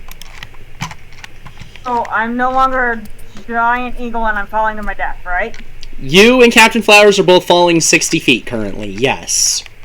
Carpet! Maybe on your turn when you have actions. But you took... Someone had feather. If only someone had Featherfall as a reaction, right? I do. You don't have Featherfall as a reaction, do you? Well, I got the reaction, but I have Featherfall because I was thinking about it earlier before the stream started. I'm like, I don't get thrown off cliffs. If now that I measured out, someone's gonna throw me off a cliff. I'm gonna grab it. So you took 14. You took 14 damage, Twilight, from the extra slam and the 1 rollover. I do want to point out Featherfall is a reaction. Featherfall is a reaction. Okay, so yep, I can choose up to 5 falling creatures in range. So Oh, hey! That's beautiful. That's beautiful that it lets you target multiple and a reaction. I didn't realize it was a reaction. Heck yeah. Crazy. I want that. And Reaction. targeting up to 5 falling creatures. Yeah, so the two of you drop like...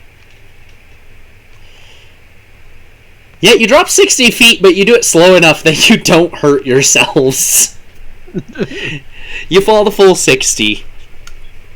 And kind of land softly. And realize that this penguin will fuck you up if you decide to be too close to it. Arr. Oh, we're basically on the ground and the carpet didn't do shit. Well, you didn't have time to pull it out after you started falling. But at least your carpet can't be knocked out of carpet form. I want a refund. I want a refund. It's malfunctioning. That was the bottom of the turn order. Let's go ahead and take our break right now. And we will come back for, what is it, round 4 or round 5 of this chaotic penguin nonsense? A great question. That's a great question. I think it's 4. Yeah, I mean, we haven't had anything that required round tracking, so we're okay at the moment.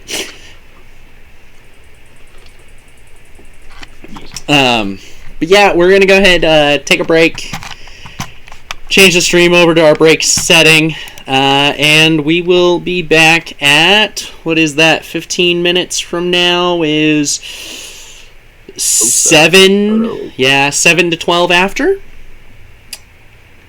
So, yeah, we'll be back. We'll go take a 15 to 20 minute break.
Why do you need the address? I'm curious. Why? Because you're a nerd and I need it for something that I'm working on. Also, tell me what's the most tastiest thing you want that is not cooked. That is not cooked? Yes.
Wow.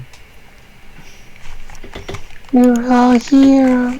Yeah, we're all here. Charlie! Oh god, I still had the camera on, Charlie! Oh no! Yeah, baby. Also, I didn't notice, but we got a follow at one point in the middle of all this and went from 8 to 9. So I am trying to pull that up right now, but I can't remember where I can go look at my list of people who have followed. You have a list of people? Yes, there actually is a list you can look at everyone who has followed you. Intelligible massive. Intelligible massive. Intelligible massive. Mhm. So, yeah, while we're sitting here and I'm trying to do that, Dylan figured out what spell that Nick is working on currently, which came about from discussion with Wrath when they had been sitting down talking the previous night. So, where the heck is it? We need an Arcana check real quick because we want to get that set before I forget it. Yep. Can I ask, since Wrath is helping and learning, can I have advantage? Only if he is going to be spending the time with you the whole way through it. Can't do that, boss. Yeah, no. Yeah, he's got his own shit he's got to deal with. Or had to deal with that evening. So it'd be 12. 12? I'm good at magic, I promise, Raph. I fucking rolled a 3. I have a +9 in Arcana. You're talking to the one who blasted a holy hole inside in your shoulder. So you said you got a 12. 12 total, yeah. Okay. That is the normal casting time, which is 1 day, so 8 hours of research and work. Yeah. This is the longest you've spent on a spell yet, and it's a first level spell.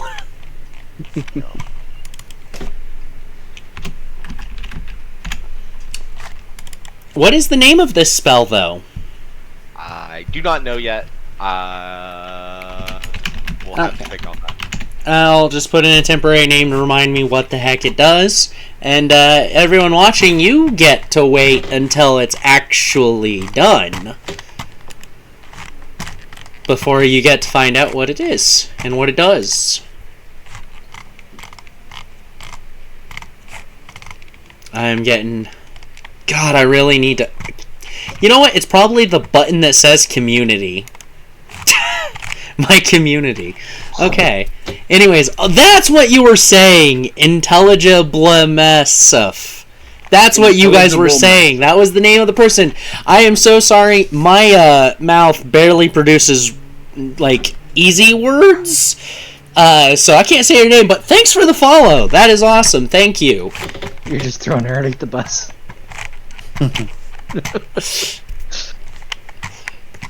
So, yay. We're back. We're going. We're at the top of the turn order, and that makes it Wrath's turn. There are 8 of these stupid beak penguins, axe penguins again. And Frostbeak almost fucked Twilight and Counterflowers up. He's still flying around, though, right? How far in the air is he? Well, he's still about 60 feet up. He really hasn't gone up or down. Looking at the group of melee individuals, there would be 2 penguins closer to me than anyone else currently, correct? Correct. And those would be the ones on the opposite side of Pius from Tempest. Okay. So, anyone watching, you see Wrath standing over the penguin that he just killed. He turns and looks at the group, and as he does so, his cloak changes, becoming a storm over a sea, but out of the sea is rising 2 pillars of green flame to be engulfed in the clouds above. And as this happens, he literally flies 10 feet into the air and takes his staff above his head and just slams it down onto the ground, and I'm going to thunder wave, trying to catch only the 2 that are closer to me. Yeah, you can easily get a position for that. Okay. So that's a Constitution saving throw. Because I got that as a wizard. It uses the DC, right? Yes, because as Even a wizard though I can spell, cast it as a sorcerer. So, if you know it as a sorcerer, you could choose which one you're doing. But since you only know it as a wizard, you have to use your intelligence for the DCs. Copy that. Okay. So yeah, a Constitution saving throw then. DC is 15. They fail. They fail. Okay. That is... Oh, excuse me. I can't see that. 12 points of thunder damage. And is pushed 10 feet away from me. So, into the melee. 10 feet would throw them right into 2 more. There you go. So, you hit basically the down and the right arrows on the D-pad and push them towards the left and up.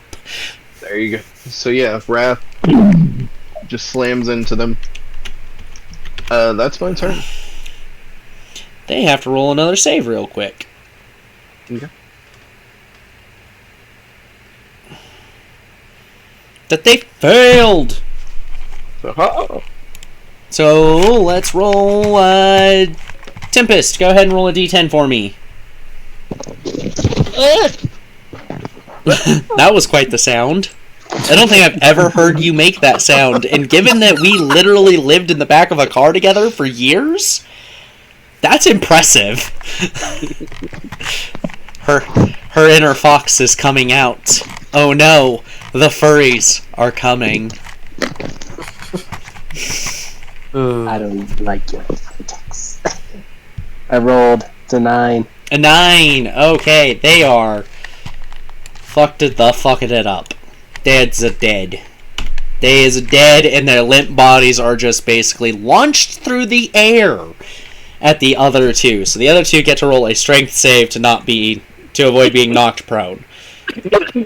1 F20 doesn't exist. Are you sure? Yes, they rolled a natural 3, so 2 of them are knocked prone now as well. It's called an air strike. Yeah. F20. So yeah, 2 are knocked prone, 2 are dead, and 4 are surrounding, or 3, because 1 already died to Mecha Gojira. And then there's just like the 3 totally okay around Tempest. Huh?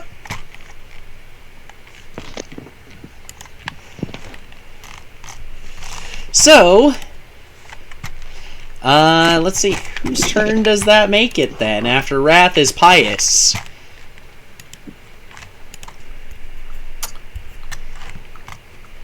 I still don't want to cast any spells. I'm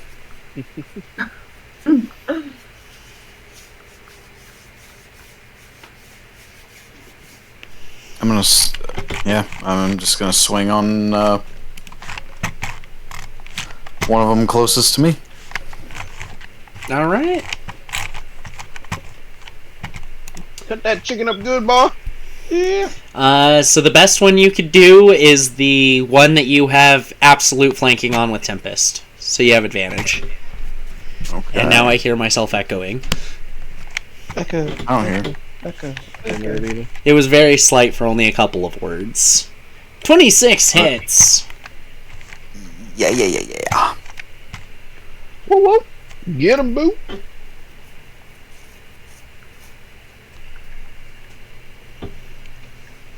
Mm-hmm.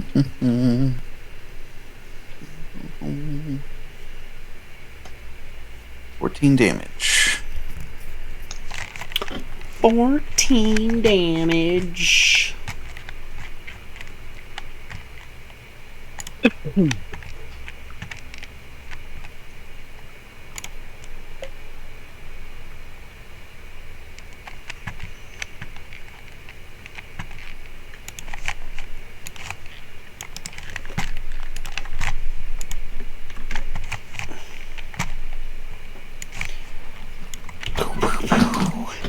And that's another save. Sorry, my eyes went crossed. And I could not see.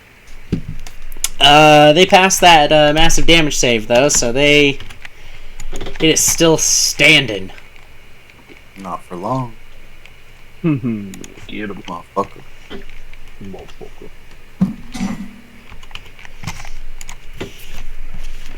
Alright. Any bonus action? Any move?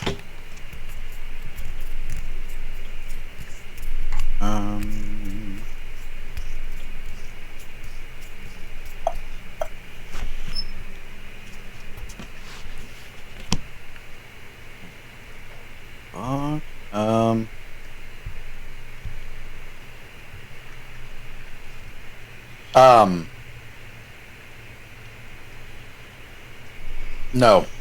I'm good. Alright, that makes Tempest's turn.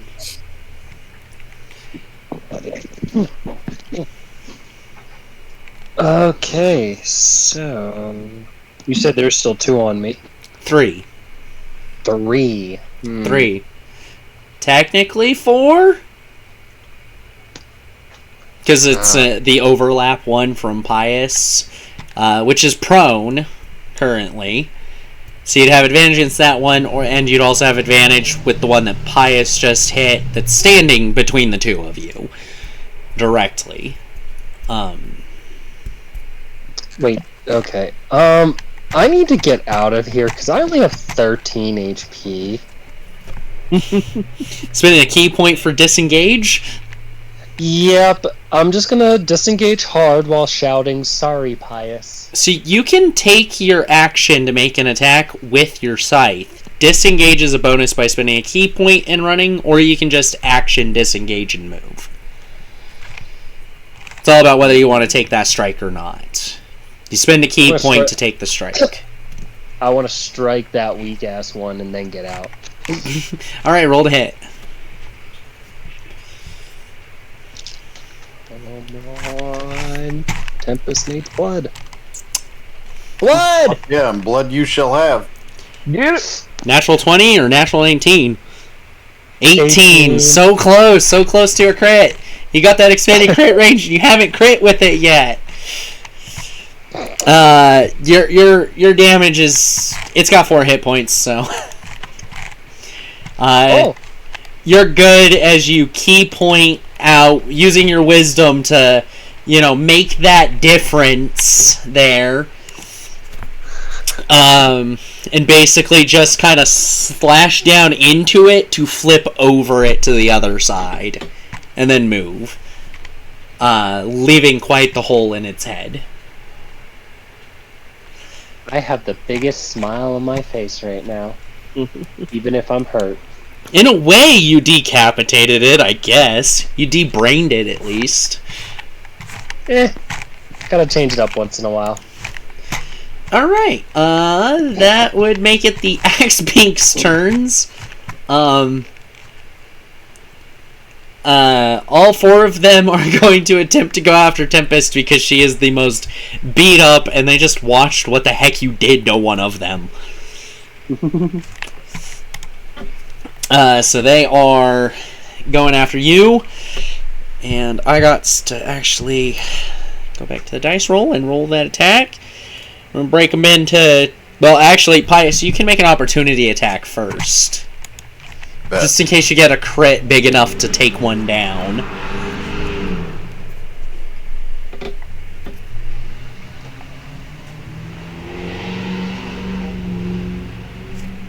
Beautiful.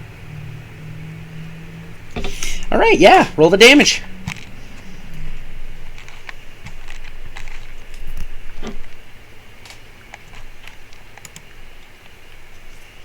Ooh. Oof. Nasty. That's good, that's good, that's good. And they pass the massive damage, unfortunately. Fucking... one more. And you caught it with the sword, too, so, you slashed down its back really fucking hard. You end up pushing it forward with the force of the strike, and it's breathing heavily, bleeding, ever so slightly. That seemed to have just knocked the wind and fight right out of it. Hell practically. But they all run up on Tempest, miscalculating, because I did, forgetting Tempest moves 40, and these things do not. Oh, wait, they move 50. Shit. Never mind. So they do catch up with you. I was wrong. 2 groups of 2 for the attacks. Don't I move a standard of like 80 now? No, that requires you to take dash or use your boots of speed, which you did not have the action economy for. To you? The fuck is going on? The fuck is going on where? For what? Alright.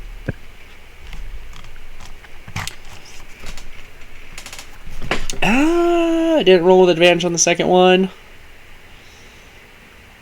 Okay, so 14 was the second group of 2, not so great. 20 was the group of 2, the other group of 2. And your AC is 20. So attacker wins, and you take another 14 damage as 2 of them manage to catch you as they start to surround you again. You said 14? Yup, Tempest falls unconscious. I'm at -1. But that does take up the entirety of the Axe Beak's turn to do. So that makes it Nick's turn. Alright. You see a group of 4 surrounding an unconscious Tempest. And a big flying bird that really hasn't taken shit for damage up above. Sorry about that. There you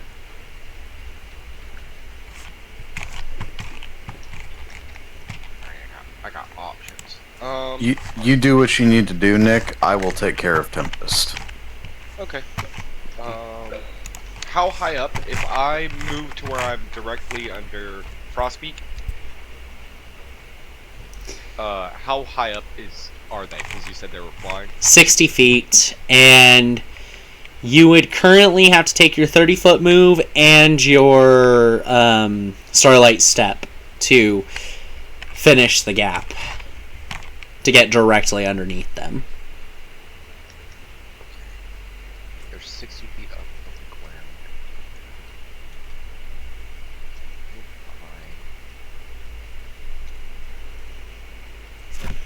If I click my boots together and fly, which gives me 30-foot flying speed, could I fly at an angle, like diagonally, and then Starlight Step, and have to where he is 15 feet away from me? But I want to be underneath him. We're doing some A squared plus B squared equals C squared, aren't we here? Yep. You gotta find the hypotenuse, dog. And unfortunately, you are at a position where that might actually really make the difference. So 45 squared plus 60 foot squared is equal to a square root now of that is what we need. Where's my square root button? There's my square root button.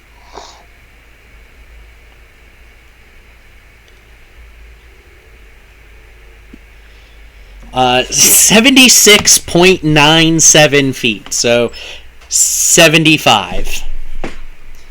Your Starlight Step's 30, right? You can make 60. Mm-hmm. So you're gonna fall short by 15 feet at an angle. But that's what I want to be. I want to be 15 feet away from him. Okay, perfect. Perfect then. That's what I wanted. We've mathed it. We mathed it. It came out perfectly for you. You're gonna lightning lure the bastard, aren't you? Yep, that's exactly what I'm doing. Hell yeah. The moment you were like 15, I want 15 feet, I was like, okay, lightning lure. Yep, I learned a new move. It's fun. One that you're feeling out naturally. It got a 24? Oh, we're talking about 16. About 20. Yeah, that was a natural 16, and he has a +8 strength. Yeah, he passes. What a dick. Strength is his best parameter. We'll put it that way. Yeah, that's fine. It's about not to be. That will end my turn. Because that's movement, bonus action, action. All right. Feels bad, dog.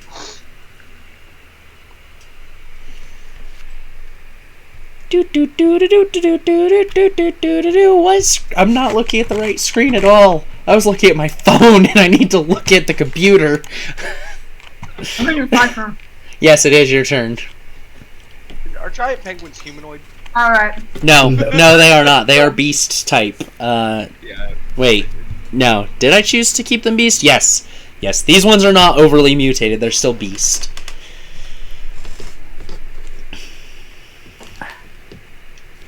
So yeah, Twilight, your turn. I'm on the ground, right? Yes, you are on the ground safe. How many hits did I take? I honestly, I put, for my current health, I only am down to like 3, and I don't think that's right. You are at 39 currently. Okay. That's better. Yes, you are at 39 currently. So I guess I'm gonna do my bonus action and do the Big Eagle again. You sure you want to take the chance of falling? You don't have feather fall, possibly. You might be out of range. Oh, duration 1 minute. My bad. That's not even concentration. That's a straight duration of a minute if you fall again. Yep. Never mind. Until you hit the ground. Yeah, or you hit the ground, which I think she's done. And the spell ends for that creature. Okay, yeah. Never mind.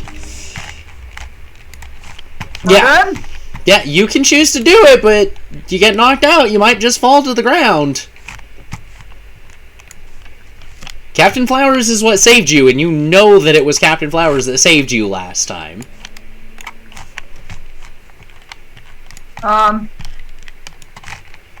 Twilight has fought before, so she would at least know that there's a risk. Okay, so you fly back up there. Your giant eagle has a speed of 80, so you got enough to catch up to it, just barely. Does Flowers come with me or no?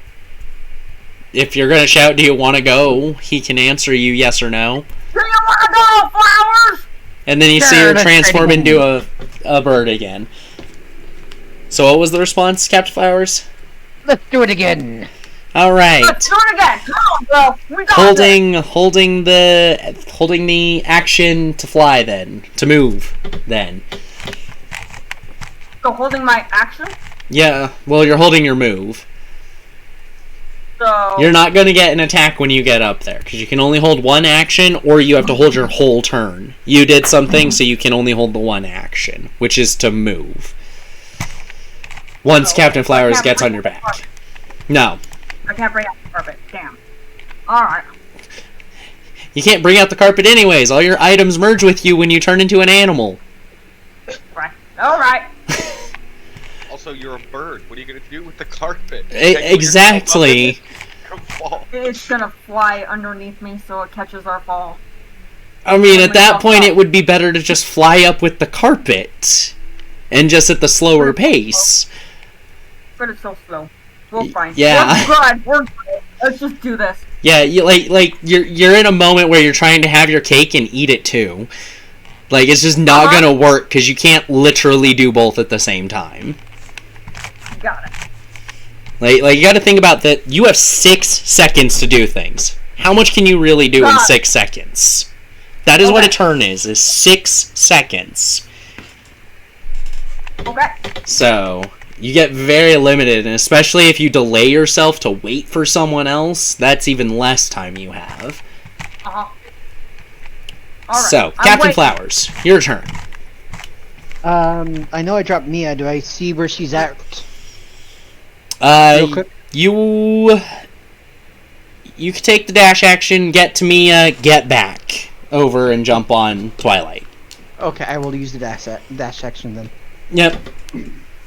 So you have a bonus action, and the two of you are now back up at Frostpeak again. Don't have bonus action, so. Alright. That makes it Mecha Gojira's turn down on the ground. Wait, didn't he shut down? No. No? Okay. He hasn't taken damage. He's still good. He just missed. Okay. Last time. 17. So he moves up to 1. He goes to hit it for the 17. And that hits. And if you go for the weakened one, it just drops dead. I'll go for the weakened one, yeah.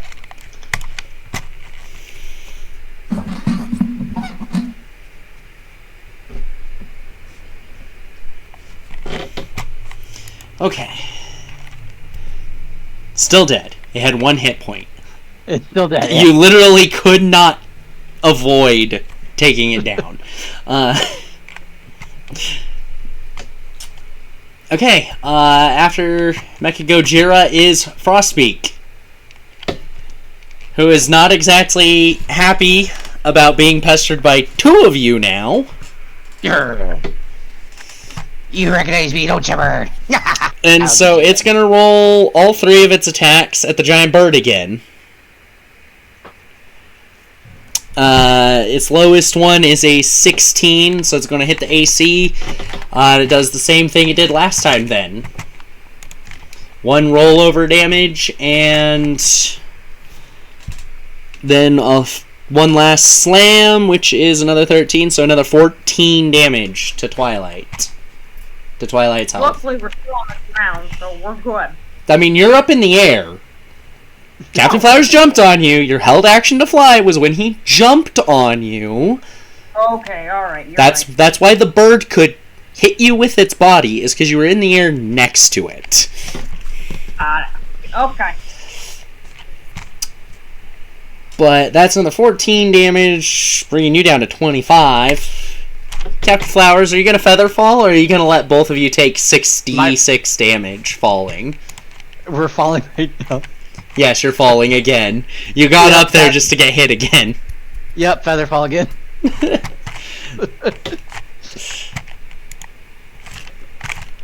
Alright. Frostpeak makes the attack. It wasn't exactly like he had to do anything other than just attack. It lets out a mighty squawk. Nearly ear-piercing. And it starts to just fly away.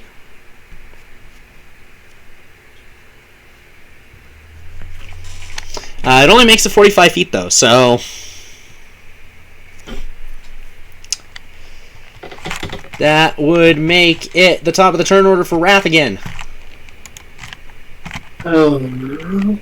Wrath, who is still taking no damage. Oh, I know. I'm well aware. I try and throw myself into things, and it just... They either dies. They either die, or they're focused on something else. Yeah. So, the 3... How many are left? There's 3 left? Yes, there's 3 left down on the ground. Okay. And they're all still surrounding Tempest? Is that right? Yeah, they're still around Tempest's body at the moment. That is unconscious. How far away are they from me? Within 30 feet, I'd say 20, 25? And they're within 5 feet of each other, right? Because they're all surrounding Tempest? Yes. Okay, I will rush over and twirl the staff up and attempt to crack one over the head with green flame blade. Where's my attack? That is 22 to hit. That hits. So that is 8 points of bludgeoning damage. I'm going to use the lightning function of the staff for 2d6 lightning. That's another 6 points of lightning damage. And then Green Flame Blade does 5 points of fire damage to this one. And the next one over within 5 feet also takes 4 plus my modifier, which is plus 3, so 7 points of fire damage. The one you smacked, it's all electrocuty, it's all on fire, it hits the ground, it is not having a good day, it is not breathing.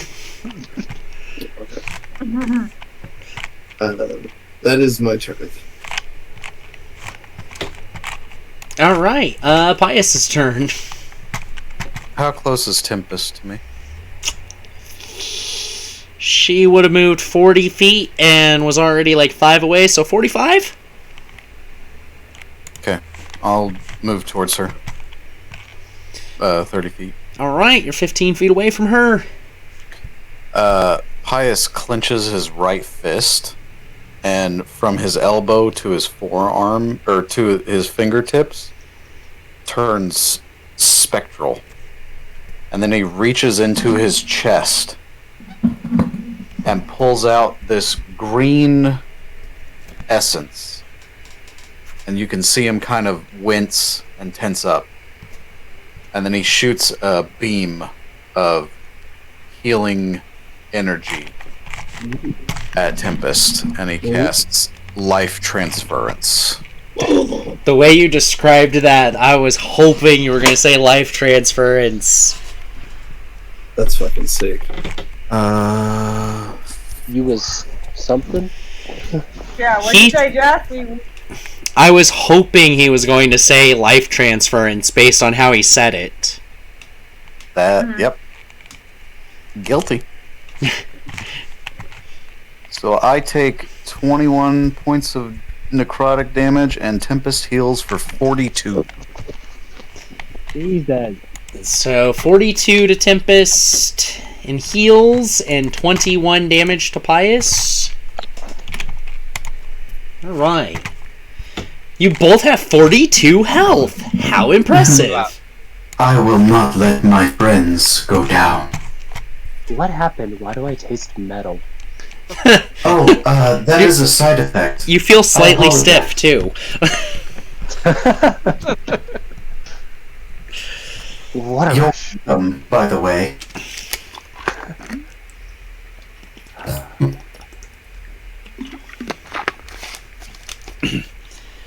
Alright. After Pius is Tempest.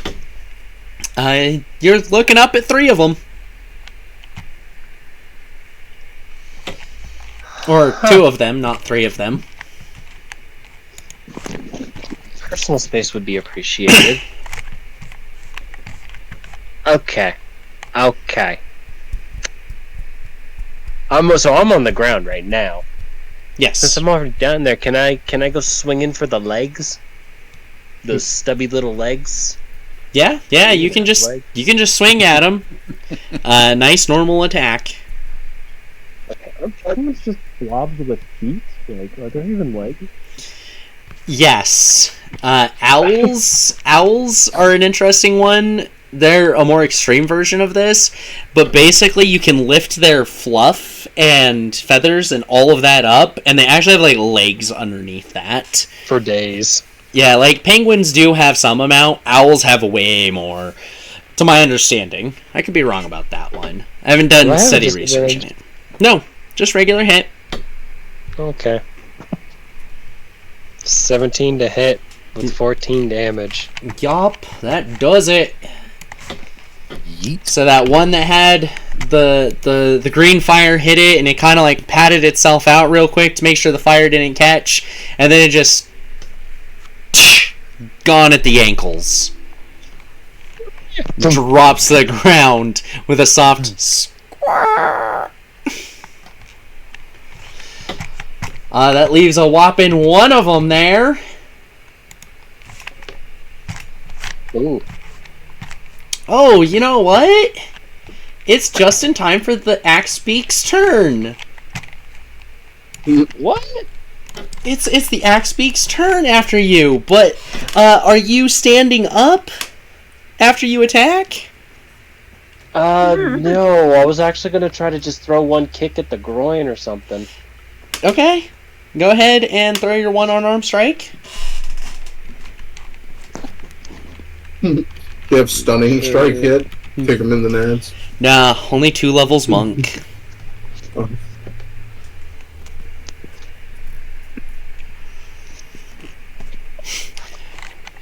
6 damage. I can only hope it's enough force that it just pushes my body away from it, but you know. I mean, you can use half your movement to stand up, and then you can move away, but it would get an opportunity attack. That's true. I mean, you're pretty good on health now, though, with 42 healing. Yeah. Okay, I'm out. Rolling away. Rolls, tumbles, pops back up in the process. I float like a tumbleweed, defying gravity towards one of you. A tumbleweed or a tumbleweave? Tumble tempest. I don't know. So, since you didn't stand up like before moving, and are doing it as part of the moving, it's better to hit with 16, so it still doesn't even hit you. Nice. So you get 20 feet away from it. Are you going towards Pius or away from Pius? Towards Pius. Okay. So you can get up next to Pius, so the two of you can actually be like back to back even. Yes. I'm back and ready. As 8 more of these fuckers stand out, squawing and looking up at their leader Frostbeak, who just let out a mighty squawk. Presumably, they are responding to it. Can we get that dang Icebeak down here? This is never going to end. Does anybody know the Dragon Wren shout? Just to know we can't deal with things that fly in our campaigns. That's the point! Frostbeak is a challenge 8!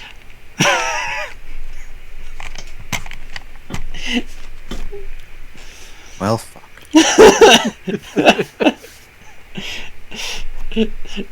There's waves of distractions. Technically, with how OP you guys are, you could have probably still hit Frostbeak up, but it'd be nothing but ranged attacks trying to screw him up.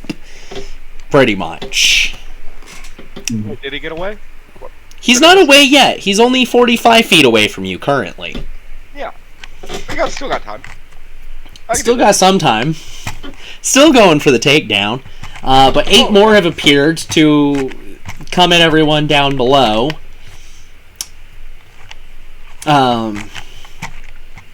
This time they're going for Captain Flowers and Twilight, though. They're going for me? Yes. Well, actually, hold on. What the fuck did I do? No, I'm no. just laying on the ground pretending No. to be a possum. They would be going for Wrath, my bad. 4 of them would be going for Wrath. Finally! And the other 4 would be going for Twilight / Captain Flowers. So, 2 of them, 18 on the first pair of 2 against 18 would Wrath. hit if I didn't cast shield. Shield, motherfuckers! Yeah. And then the second group hit is going for theirs against Wrath. Lower. So it's still a miss. Yes.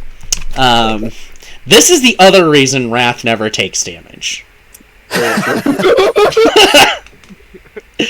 Shield is a very good spell, but when it's not save DCs, Shield becomes fucking OP as shit in a lot of regards. Let's see, 14 does not hit anybody in the part. Well, it would hit It would hit Nick. Nick's the only one that 14 hits, so no. Poor dude. Shield.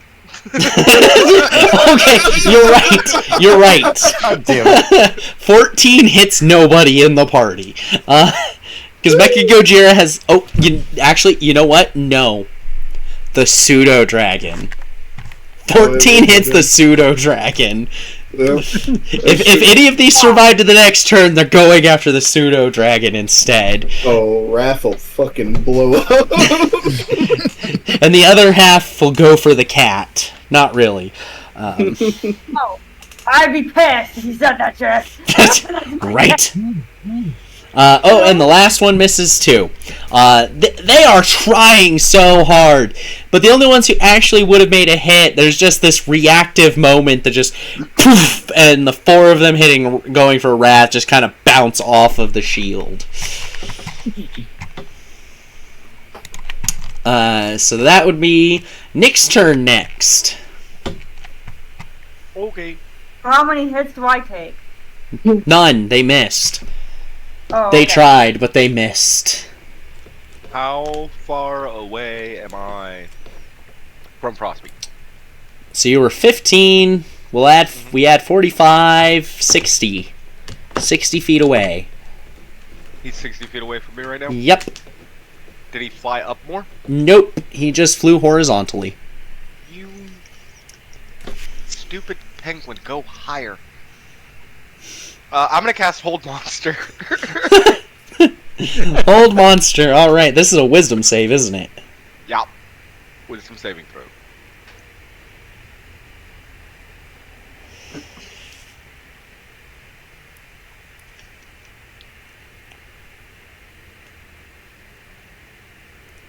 Hold monster is not a charm. Nope. It got a 14. It has a plus 0 wisdom. That a fail, dog. Yeah, that's a fail. He is paralyzed. He is paralyzed. He is not held in place. He is paralyzed. Meaning that he cannot flap his wings. Mm-hmm. Yep, which means somebody else gets to take a tumble now. Yeah, and you fall 60 feet per turn. That's how falling works. Yeah, you want to give him slow fall? I'd suggest not, but, you could. Alright, if we had a chat, I'd be asking them to roll 66 in chat. Get a chat. Do it, chat! Okay, 18 damage. That is completely average. Jesus.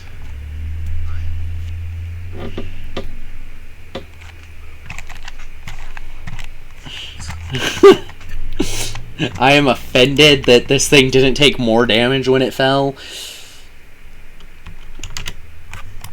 It still looks pretty okay. For now. Yes, it does. Anything else, since that was just your action?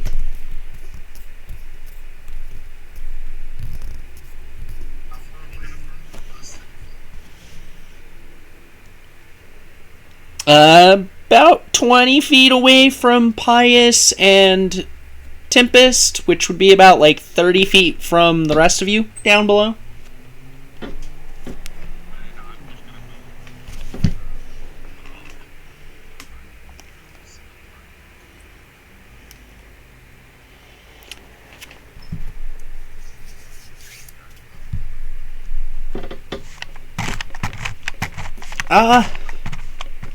What did I do?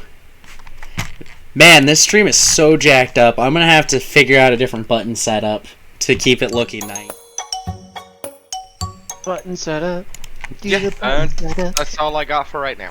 Alright. Yeah, I just got rid of the background, so it's just this dark blue background. Wow.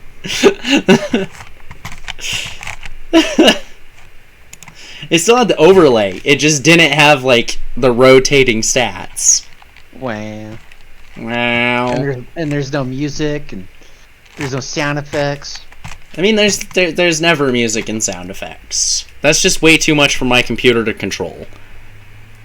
Wow. Is he Wow. large or huge? Huge.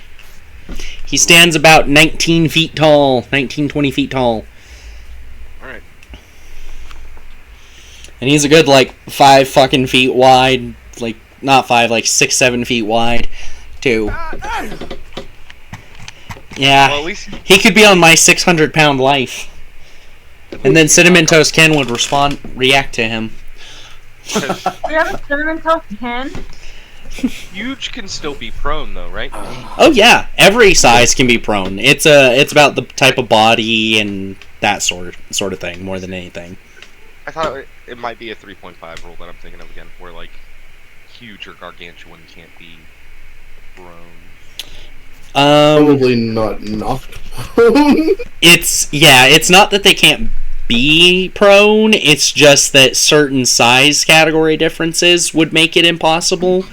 Like if you were a medium against a gargantuan, no prone effect that you can do, except maybe like a high level spell, is gonna knock it over. So Fucking watch me. Challenging. But 5e does not actually have that, so theoretically Tempest could just like hit something and knock it prone with her scythe, even if it stood 200 feet tall and took up a 50 by 50 grid, you know? She could knock it prone with her scythe. The trick is you gotta hit them in the soft spot on the back of their neck with your... Go ahead, sorry. Is this Attack on Titan now? Yeah. Yeah. Jesus. It's about to be. It's about to be. Nothing is big enough for being Attack on Titan. Not well. Actually, Frostbeak is just big enough to be one of the small Titans. There we go.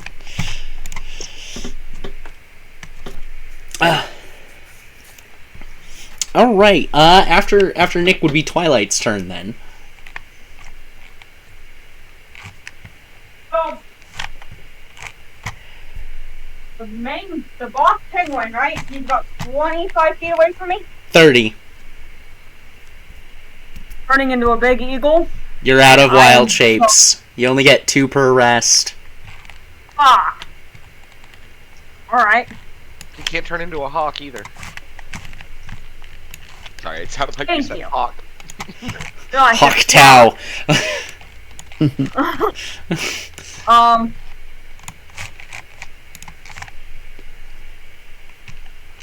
How fast is my carpet? 30 feet per round. You'd be better off running since he's on the ground. And you move 30. Alright. I guess I'll just run up to him. Alright, what are you doing once you get up there? I'm gonna just take... I was gonna give this to Captain Flowers, but... I'll just take my E-sword and just drive it right into the back of his skull. You will attempt to schmack at him. Okay, go ahead and roll that to hit with your D-sword.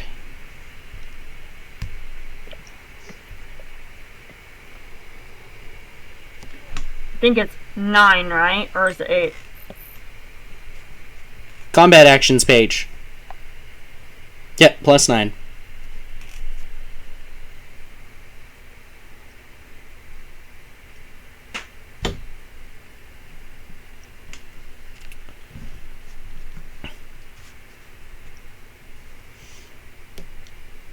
It's 23. You have advantage because he's prone.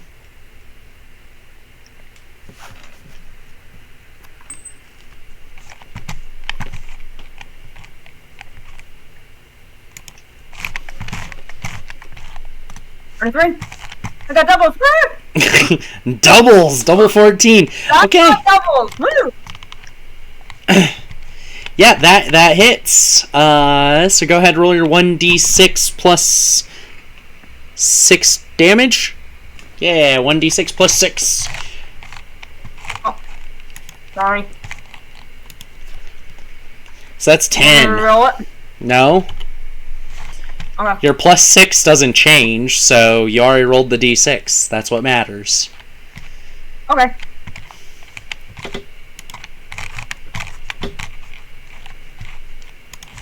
Okay. Do I do that twice now?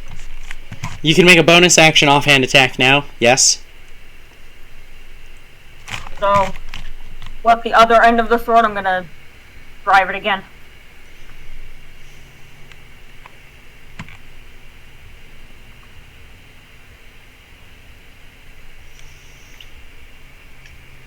Alright, that is another hit. So you can go ahead and roll. It's 1d4 this time damage. Just 1d4. Or no, it's special, so it's 1d4 plus your modifier still. Because it's not a normal offhand attack. It's not 2 weapon fighting. So yeah, 1d4 plus your modifier. Of 6. 4 plus 6. What? The robot should be cooler. What? Cooler than what? Cooler than Goku? Cooler than a Chocobo? Cooler than me? Yes, cooler than you. I mean, that's not hard. Literally, being a robot automatically makes you cooler than me. I'm a fucking dork. That's why the name of the game I run is called Dork Adventures. This is Dork Adventures Highroad campaign.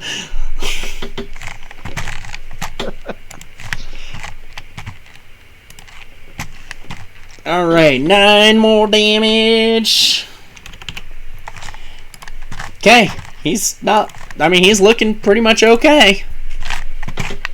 Oh no, drama Was that a check. melee attack? Yes, those were both melee attacks. Those should be at critical if it's paralyzed. Oh shit, you're right. So it'd just be another 4 and 6 is 10. Another 10 damage. Ah, I forgot about that. No, it's a flat number. Literally, it's just another 10 damage. No rolls. Okay.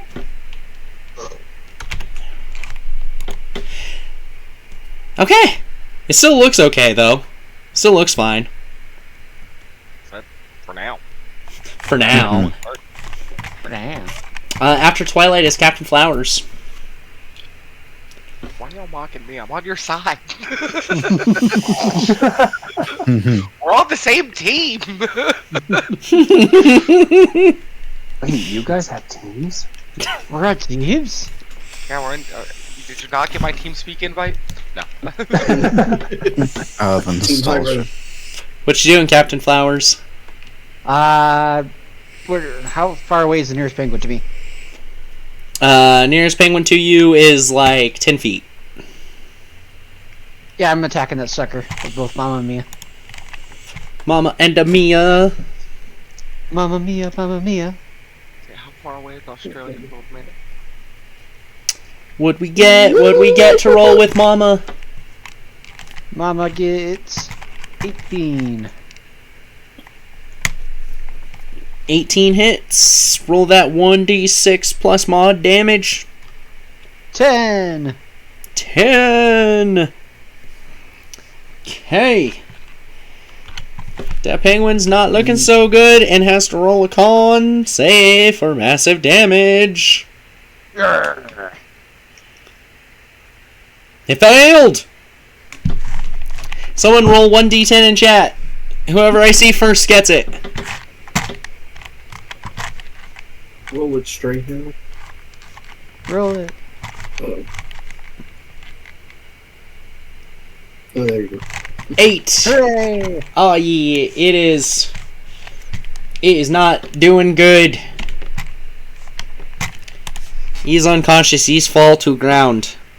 You fall to the ground. Where's next penguin? Where's next penguin? Another 5 feet. Not 5 feet. I had to touch it. I had to touch it with Mia. Roll to hit with Lamia. With the Mia. This is how you say shit of bull. Shit of bull. Shit of bull. That's be 24. 24 hits. 24 hits. Yo. In Soviet Maluviette. Baby eat monster.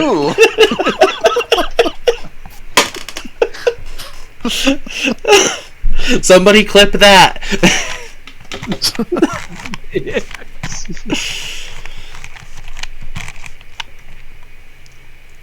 What we got? We got 10 damage on that. Definitely not, considering it's 1d6 with no modifier. And then, well, if no modifier, this is just gonna be 3. 3 damage. Alright.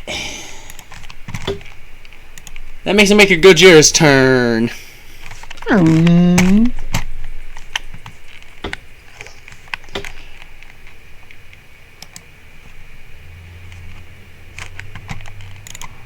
It does 9. 9? 9. 9 to hit? 9, 9, 9, 9, 9. 9 to hit misses. Nor. No.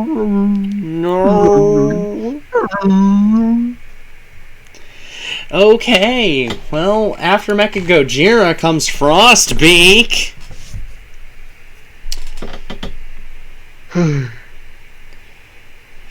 What's the save DC on that again? On the wisdom. The DC for hold monster person, whatever. Nick. Uh-oh. Must be silenced. Must be muted. Oh no. I want to say it's a 17. I think so. I can What I remember. I can pull it up, so we're good. I just have to get over there. This is the problem with having like 1,000 things open, is sometimes you get lagged out.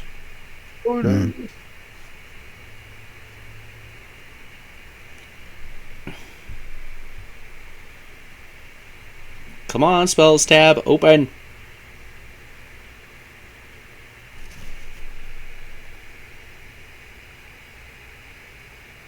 There are... Wait, that was cast using an item.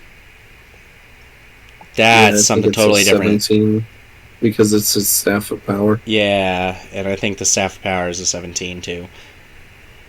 We lost Dylan. Oh no. Yeah, DC 17. Steel trap. No, using your spell save DC. Oh, really? Yeah. Oh. And Nick This has is a an plus. Nick has a +3 on top of proficiency, so +6, and then modifier is 5, so that's a +11, 19. DC 19.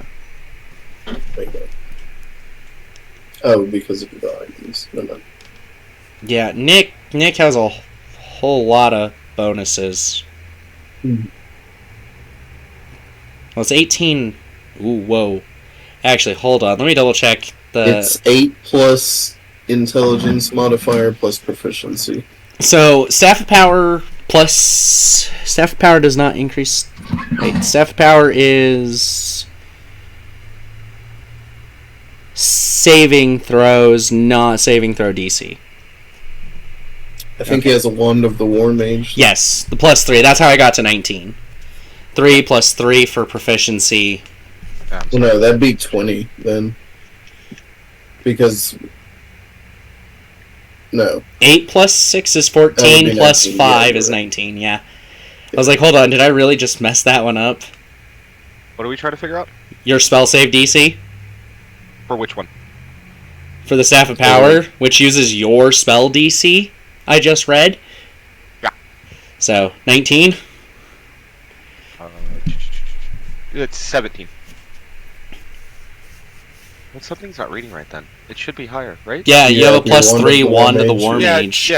It's not reading right Plus, on the yeah, it's a 19 calculated out, and your to hit would be +11,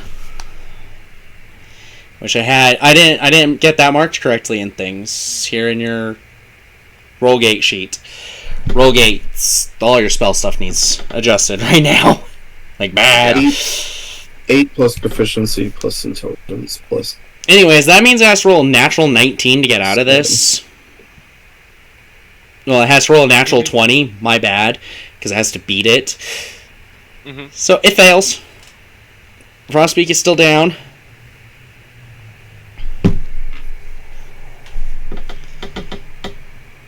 The only other way out is breaking concentration. with a 2. Yep. Ain't going nowhere. 2 ain't going nowhere. Wrath's turn. Wrath. See, we have a problem though. I'm currently surrounded, right? Yeah, you are currently surrounded.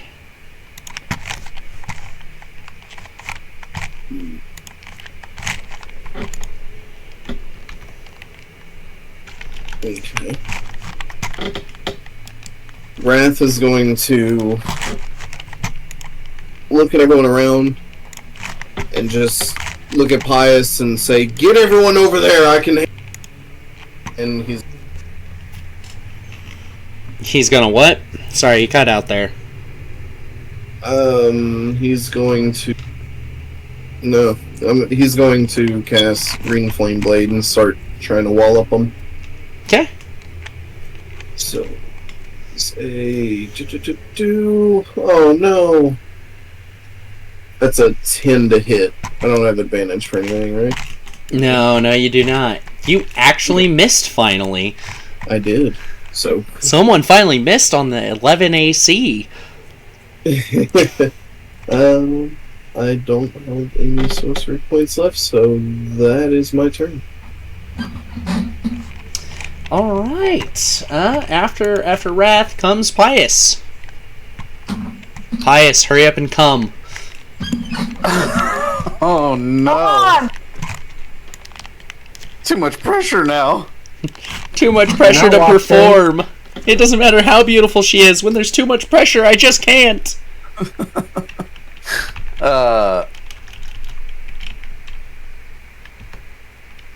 Pius is going to ignore Wrath's request. Okay. And he's going to... How far is Frostpeak from me? Frostpeak is it's like 20 or so feet. 20 to 25. Okay, yeah, I'm running Remember, up. I'm standing on him. Yeah, that's what Wrath was telling me to do, is get everyone go to Frostpeak. He can handle Oh, I thought you... the little ones. I'm sorry, I might have not phrased it right. Yeah, I thought you meant, like, get everybody out of... No. He was Arms pointing way. over That's- towards sorry. Frostpeak, like, y'all all go handle that, I got this. My apologies, my friend. No, you're good. Get over here! One of the war mages only attack rolls. Okay, That's I why. attacked Oh, okay. So your DC would have been lower. It is. It is 17.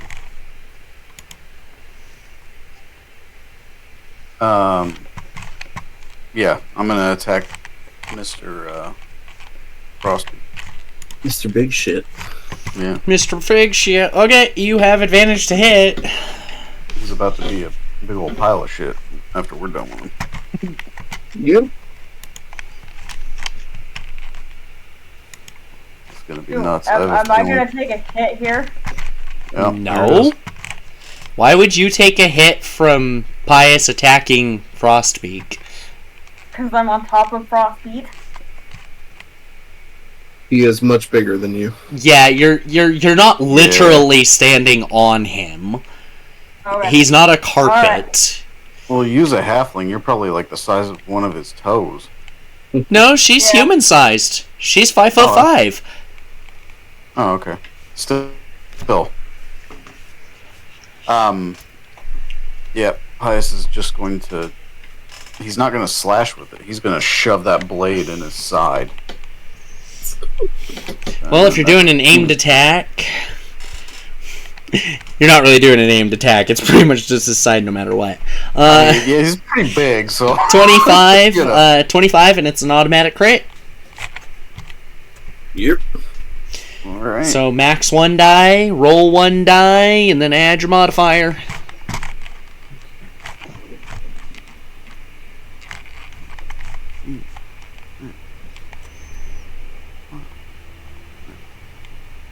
Plus. 7? No.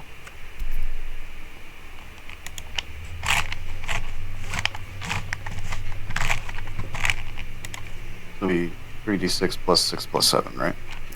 2d6. Greatsword is 2d6. So Yeah. 12. It's 2d6 Got it. plus 12 plus 7. Yeah. Got it. Woo. That's 29. 9. Yeah. 9. Nice. Hell yeah. And as a bonus action, Oh no. Oh. well, I guess that wouldn't really affect it, would it? So I forgot that this adds extra damage to an attack when I cast it. What is it? It is Spirit Shroud. So a bonus action that you're supposed to take before attacking. Yes. Would you let me add that? Yeah, I'll let you have it this time. This Okay. time. I'll remember next time, I New promise. spell, who dis? New spell, who dis?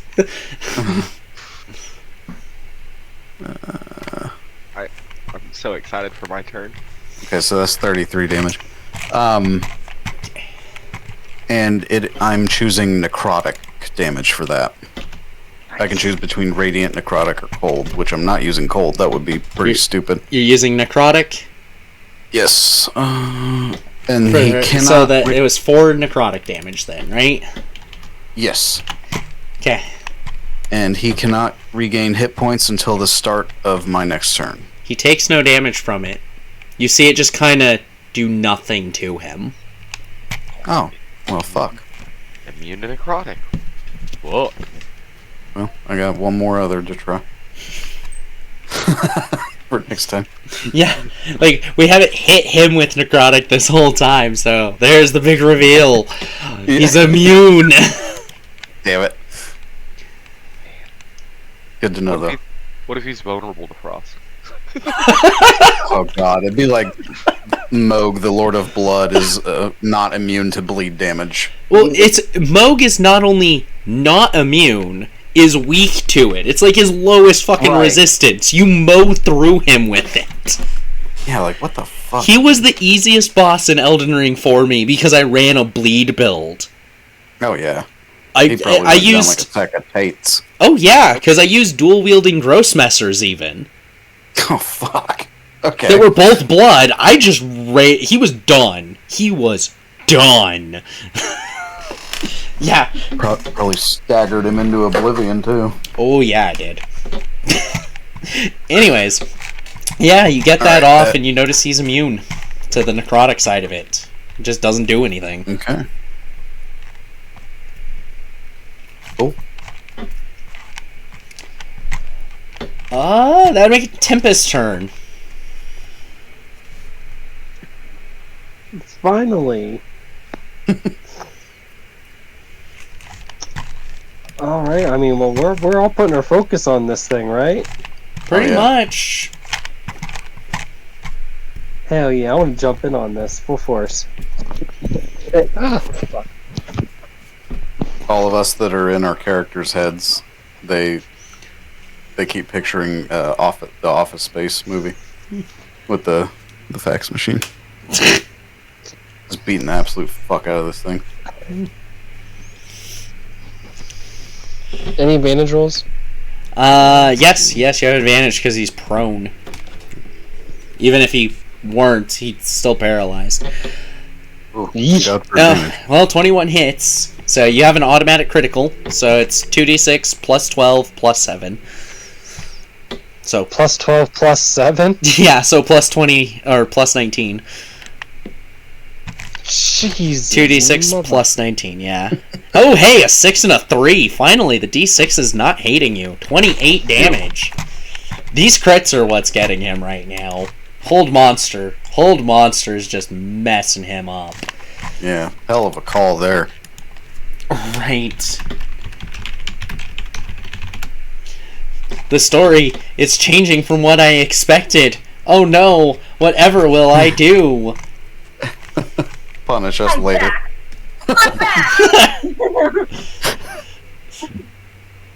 Oh god, Frostbeak was a mimic this whole time! Oh no, it turns out that you haven't been doing anything to him because he was never there! No! It was just an illusion with a DC 32! Dude, I know you would pull that on us. I honestly think that you would do that. Okay, I have pulled things like that on you guys before, but that is when it is planned to be that way. Something that can be discovered early on that you guys just always manage to not find out until the end. Or after you've gone for a while. But no, okay, these are smart for animals, but they are not that smart. They aren't spellcasters. I've seen him use Isamine. Let me crew with the attack. What was Tempest doing? Tempest smacked it with a critical hit there for 28 damage, which I got distracted from subtracting that from the health. So, starting to look not very good at this point. Tempest, you still have your bonus action. I do. I'm gonna Give him the McFlurry. Yeah, let's do that. Let's do that McFlurry. Are you going to use your second key point to try making this fight end quicker with 2 unarmed strikes? Sure. Indeed. Right. You have advantage to hit.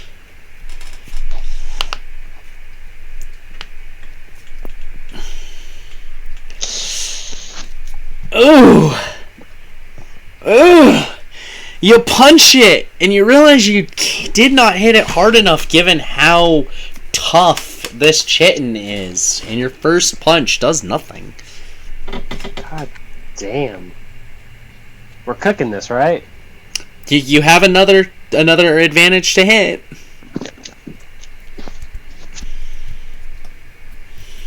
I rolled 1d20 twice already. That's one advantage to hit. You spent a key point, so you could do 2 attacks, each have advantage. That's 4d20 in total. Oh. Okay. Oh, hey, I just heard a chocobo go off. Oh, tyrannical Desky? Dang, I should probably have this in full screen so I can actually read that. Thank you for the follow. Heck yeah! That was a 19 to hit, which means critical hit.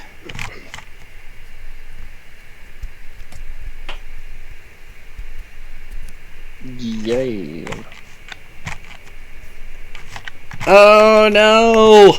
Mods! Soak his socks and make it so he can't take them off.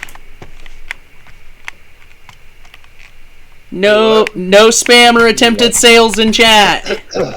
Oh no. Yeah. No. Sorry, I was looking away. Alright, so how does my roll change if it's a crit?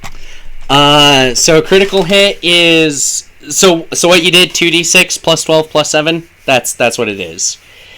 You roll the normal damage, you add what the maximum damage would be, and then add your normal modifier.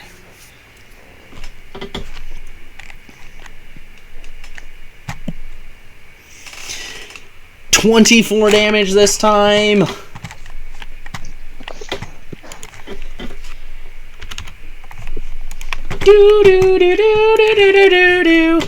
Alright, that would make it the Axebeak's turn, all of which are now being basically ignored other than with Wrath.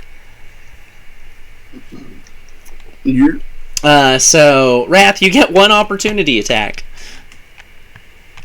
Okay. I thought he couldn't wake up until Wrath's next turn. It would be Nick's next turn, and that's not how it works. He's not asleep. And Wrath is making an opportunity attack on the other penguins that everyone else is ignoring. Oh, I'm sorry, Jeff. It was like, okay, my bad. I'll shut up. I rolled a natural 1, so I missed. Oh, no. Oh no! Yeah, as they all take flight into the air. Oh, shit. And they take the dash action 90 feet so they can all get to Nick. Oh. Okay. Burning hands. Burning hands. They have no ability to actually attack you since they used the dash action. But, yeah, all of them flew up to you. And... All 8? Yep. Well, all 9, actually, I think it is, unless you killed one. It is 8. You killed one. That's right. Because there was a leftover one prior. Plus 8 more stepped out. But 1 did die, so okay. Yes, 8. All 8. All 8. Okay. Okay. Sorry. Nick's turn, though. Yeah, I know. You are surrounded in a spherical manner. There are still gaps you can get through, but I am so mad they're trying to ruin my yo-yo. And I don't know if I'm just gonna do my yo-yo anyways, or if I'm gonna deal with all these assholes. Choices. I know. I should probably handle all these little guys. Alright. I'll look at the one closest to me, and I'll go, guess what? I'm the world's greatest assassin. And I'm gonna cast Black Star Big Wave at 3rd level. so that's a 15-foot cone, correct? Or cube? Cube around me. Well, cubes project out from the person. The same way like a cone does, just square instead of round. It's weird.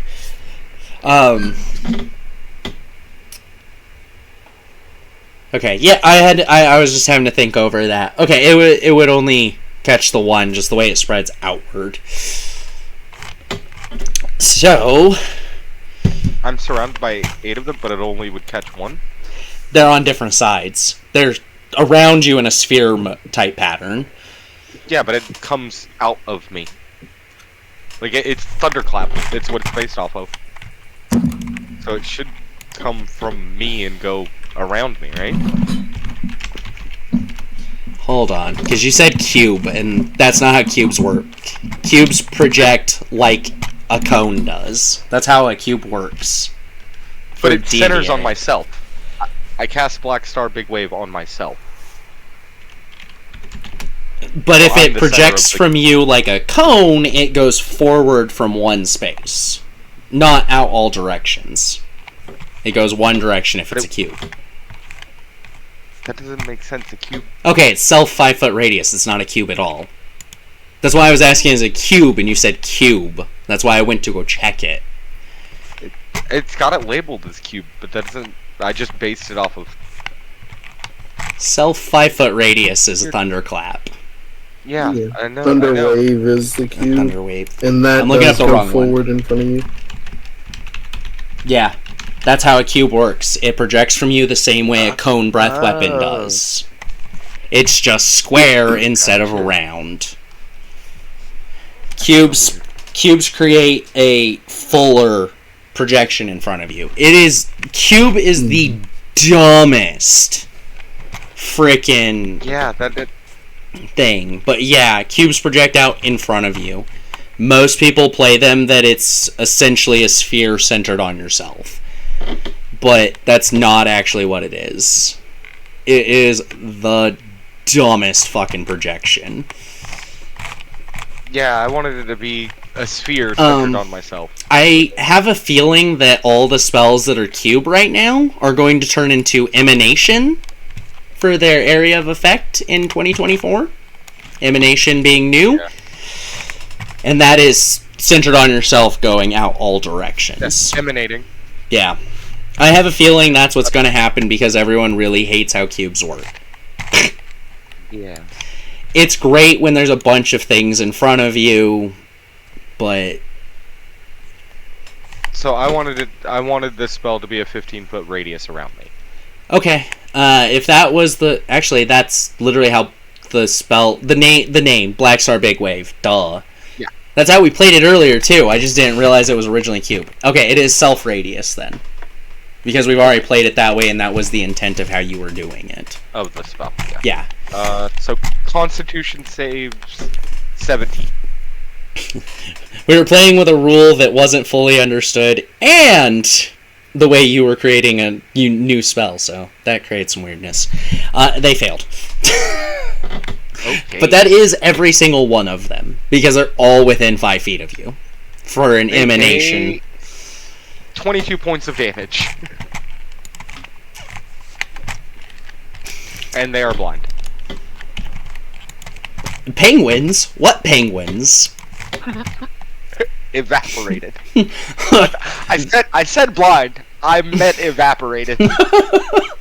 They have 19 hit points, you hit them for 22, so they all just kind of stop moving the moment it goes out. Like, the truest of assassinations. Their heart stopped, their breathing stopped, their brain stopped. You literally stopped them cold in their tracks, and they are 60 feet above the ground. Poof! And they hit the ground full force head first, because their shape turned them over. They smashed in that snow. And now Frostbeak is, well, basically hogtied on the ground and surrounded by the party, and I just really, really doubt that he is going to pass the save.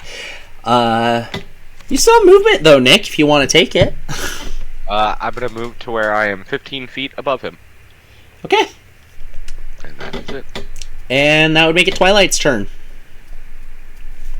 Alright. Let's see. The rope of mending. Can it actually entangle someone? Like, tie him up? It's a rope, so yes. Alright, I'm gonna do it. I'm gonna tie him up. Okay, and did anyone notice that D20 I was rolling in advance for his save? Nope. Oh boy. Too bad it happens at the end of his turn, so he still can't do anything. Is that him trying to get out? Yeah, that'll be on his turn. So we still have some people through. Okay, I've got a reaction when it gets there. Okay. Twilight, though, what were you doing? My brain suddenly blocked out what you were saying. I am doing rope of mending. You're gonna just try to tie. You're gonna try to tie up the paralyzed penguin. Yeah. I'm not even sure how you would go about trying to tie a penguin up. Honestly, other than looping it in circles around it. Just bind his wings to his body. Yeah, there you go. Oh, I'm trying to figure out how you would do that other than wrapping it fully around his You body. go around the wing, you go around the body. You go around the wing, you go around the body.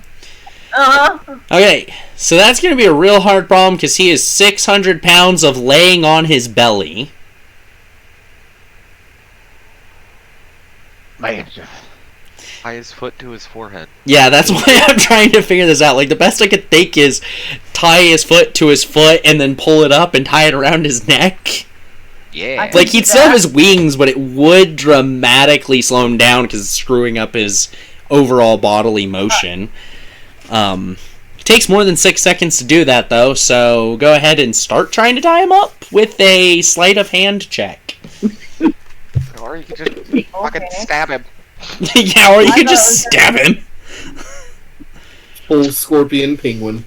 Yeah, tying people up takes more than 6 seconds. That is not a quick process.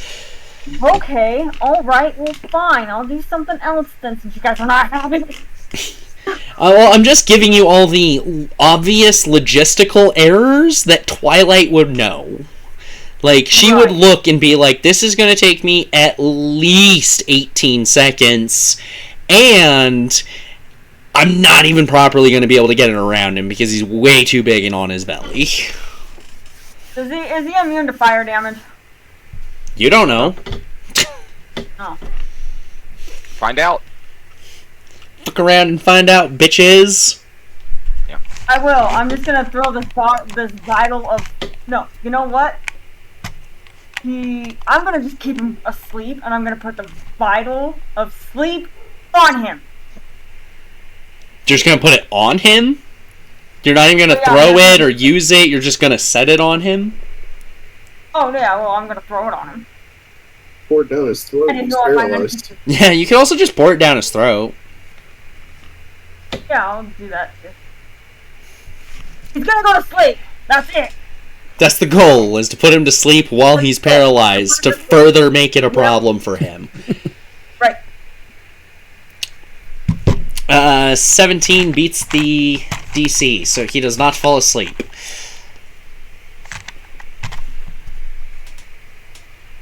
That Because sucks. he got a plus 5 on that. Actually, hold on. Because that would work like the sleep spell, not. That's not necessarily I don't remember. Is that Constitution?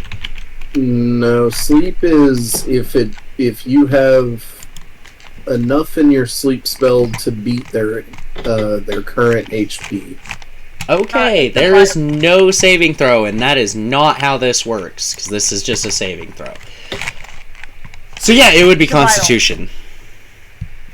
Obviously, it's a vial. Otherwise, you couldn't pour it down his throat. I'm talking about how it works mechanically. Like saving throws and things. Does it work like the sleep spell or not? It does not, because the sleep spell has this whole numerical thing, and this is a saving throw. Alright. Got it. So, no, it passes still, because it would be Constitution then. It works. Yay! No. He passes. He passes. pass. Because the vial does not make a saving throw. He is Okay, still paralyzed, alright. though. Yes, he is still paralyzed, but he is not asleep. Beat him up. Duh, that was her action. You can move. You can bonus action if you have a bonus action, which I don't think you do because you use your wild shapes. So, it'd be Captain Flower's turn, because, I mean, there's not much for you to do for movement either. You're where you want to be.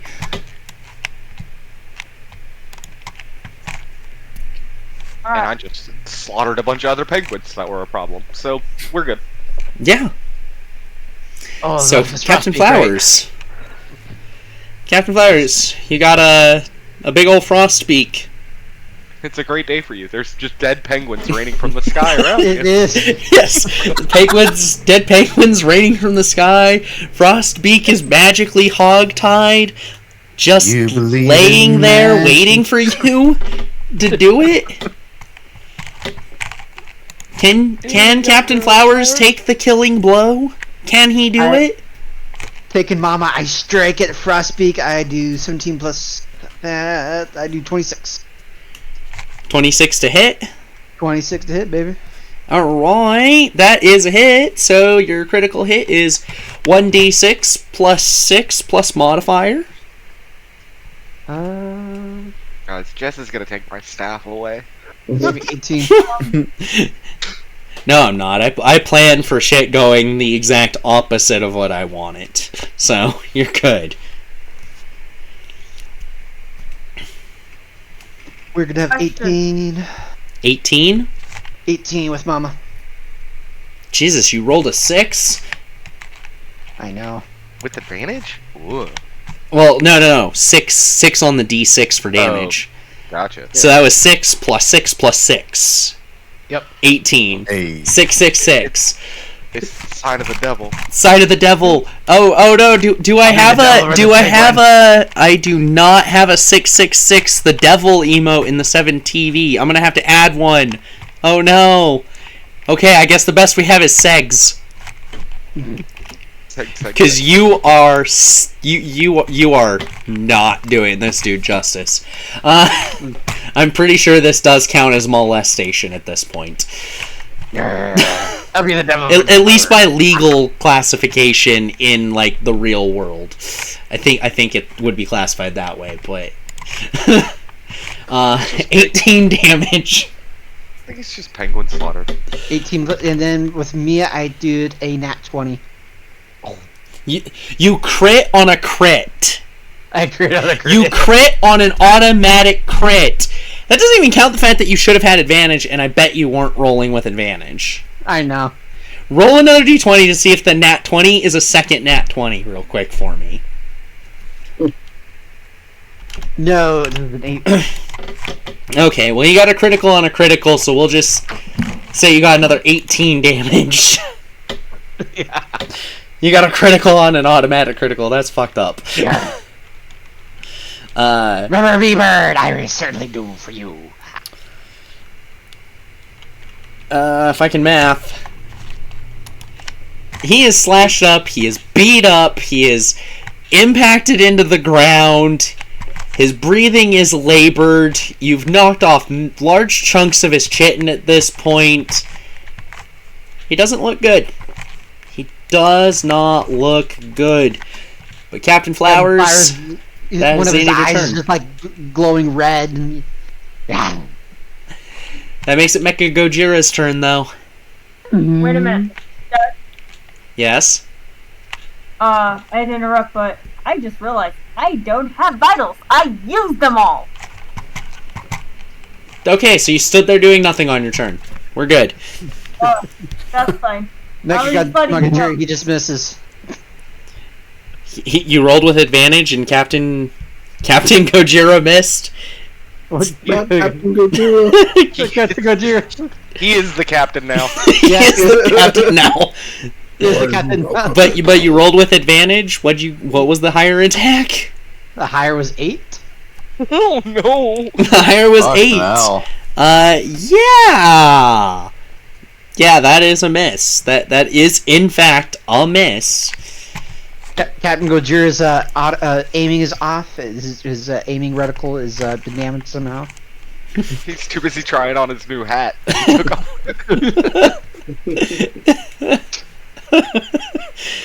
All right.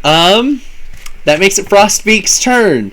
His body kind of loosens. The tension like leaving out of it and everything, and he clearly gets ready to start trying to push himself up. But that's all he can actually do, because the save is at the end of it. Oh, silvery barbs, even better. Make him re-roll it. I was going to. Yep.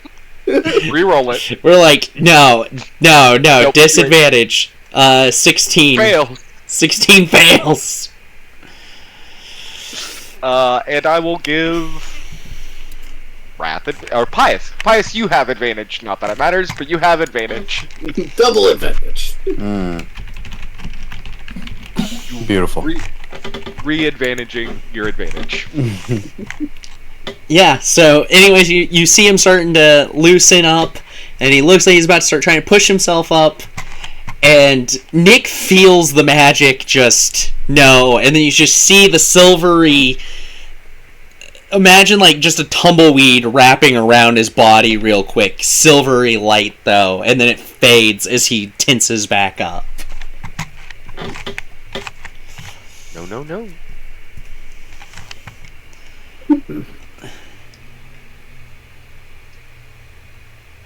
Okay, next roll within a minute. I had to see if there was a timer, because if that was just like straight up, then oh, cool. Anyways, that makes it Wrath's turn. Or are we gonna leave the kill? He looks like he's about to keel over. I really want my yo-yo. I wonder how close though.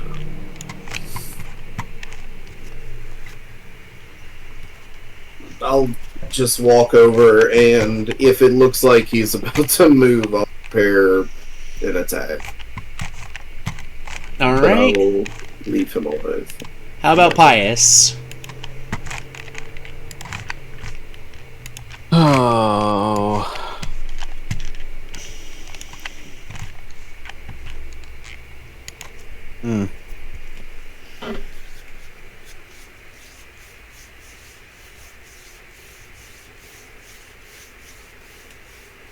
Yeah, I'll do the same.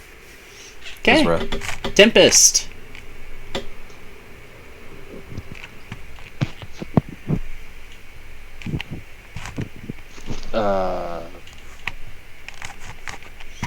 It looks almost dead, and the group has started to just circle him and wait.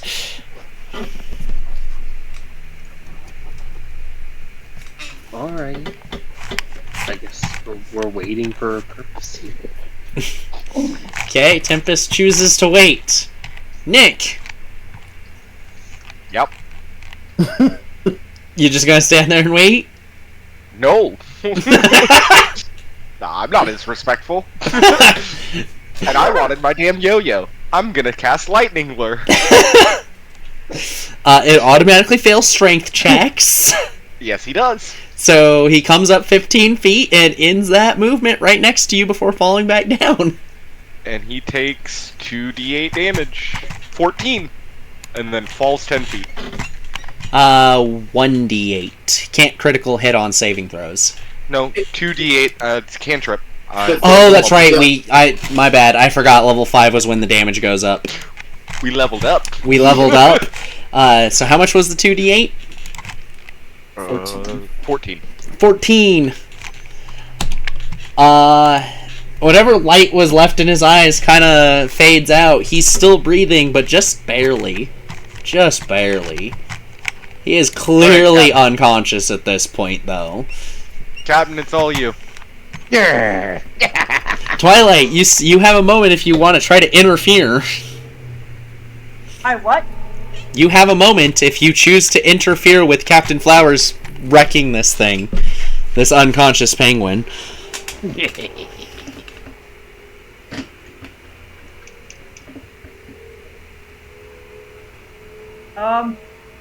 I really should go to Captain Flowers, so Captain Flowers, do the damage.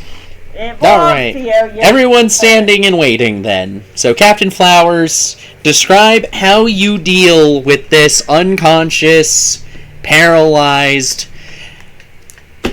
20-foot penguin. 20-foot tall penguin. It's your dream come true! It is. It's his dream finally to come true. He finally gets to deal with Frostbeak, the lowest ranking of the commanders of the penguins.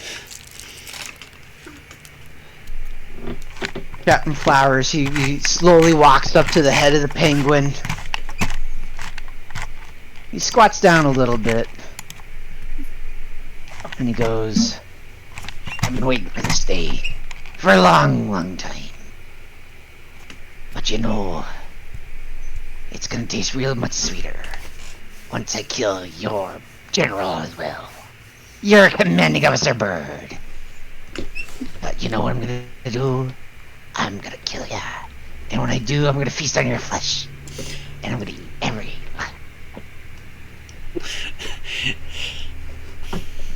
And then he takes both Mama and Mia and he just decapitates them. Alright. I was Yes, really. Something spectacular like. Well, these are two hand axes on a head that's very large. Yeah. So he's basically taking chop, chop, chop, repeatedly slamming into this thing, blood firing off in every direction as he cuts through cartilage and veins and the jugular, turning it over to start getting the front, just blood spewing everywhere. And you have taken your first penguin head. Yeah! Hell yeah. A trophy! A trophy of our victory, lads! And he holds up the bird's head to everybody. Big old smile on his face. Hell yeah, Cap. Well, all squad. And now you have a bunch of meat you can drag around in a bag of holding. Since you have vowed to eat all of him. Penguin meat, yes. While he's chopping up the penguin, is Patches available? I checked my ring real quick. Patches is available. You are now safe with the threat of the penguins gone outside of the tunnel. Patches, do you happen to have a bag of colding? Out of game, I have no friggin' clue what you're talking about. It's a common homebrew item that of organic material, and it won't put in it. Okay, you are cutting out a whole lot right now. All of a sudden. I'm sorry. I think it might just be my internet here. I got you. It's a common item. It's a homebrew item, but it's a common item that can like organic material without to rot. It's basically a bag of holding that's a refrigerator, is what he's trying to say. A bag of holding that's a refrigerator, so it just keeps it cold. Yeah, essentially, and it can only hold like 100 pounds. So. Okay. Yeah, that would say it's my internet, since other people could hear and understand you, because you cut out again as you were giving me the description. Oh, sorry. So that was on me. That would be me. That'd be my internet connection. I don't know why it just goes through patches where it wants to suck all of a sudden when it's perfectly fine the rest of the time. But hey, it is what it is. Yep. At least the stream goes up fine. And now I know for a fact that it is my internet specifically. So, cool. Yeah, he can get that for it. Well, okay. Oh. Ooh, it's a bag of holding that's refrigerated and has lower weight. Yeah. Refrigerator bag. Yeah, I'd say that the bag itself will refuse anything that is not edible by the person using it, essentially. Generally edible, so. Just because it's going down a rarity and still providing an uncommon value, there has to be something to keep it from being a lower rarity and, like, totally effective still, so. Yeah, food is the only thing that can go in it, but yeah, you can get that for 50 gold. Okay. We are gonna wrap up because we started nearly an hour late and we're 4 hours into the stream. We've had a 5-hour session tonight, guys. Damn. I'm tired. I do hand the bag over to Captain before.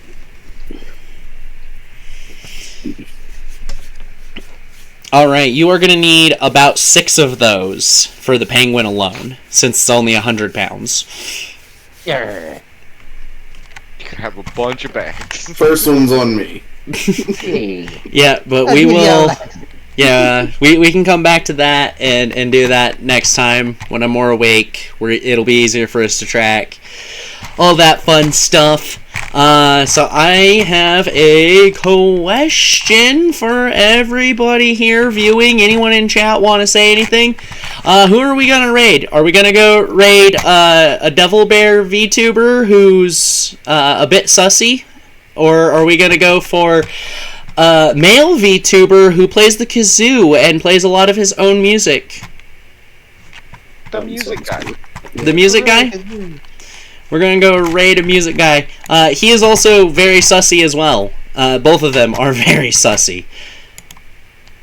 So comes with the territory. Yeah, it comes with the territory.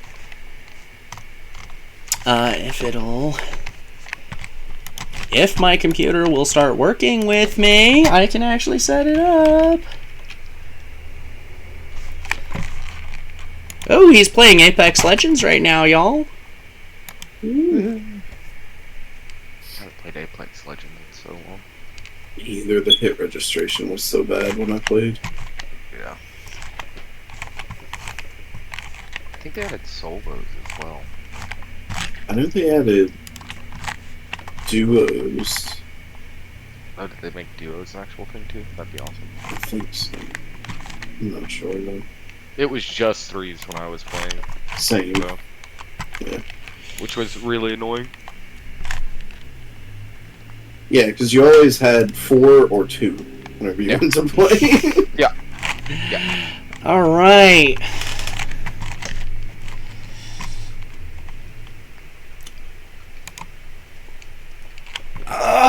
Did the raid go through for you guys? It did. It did, yeah.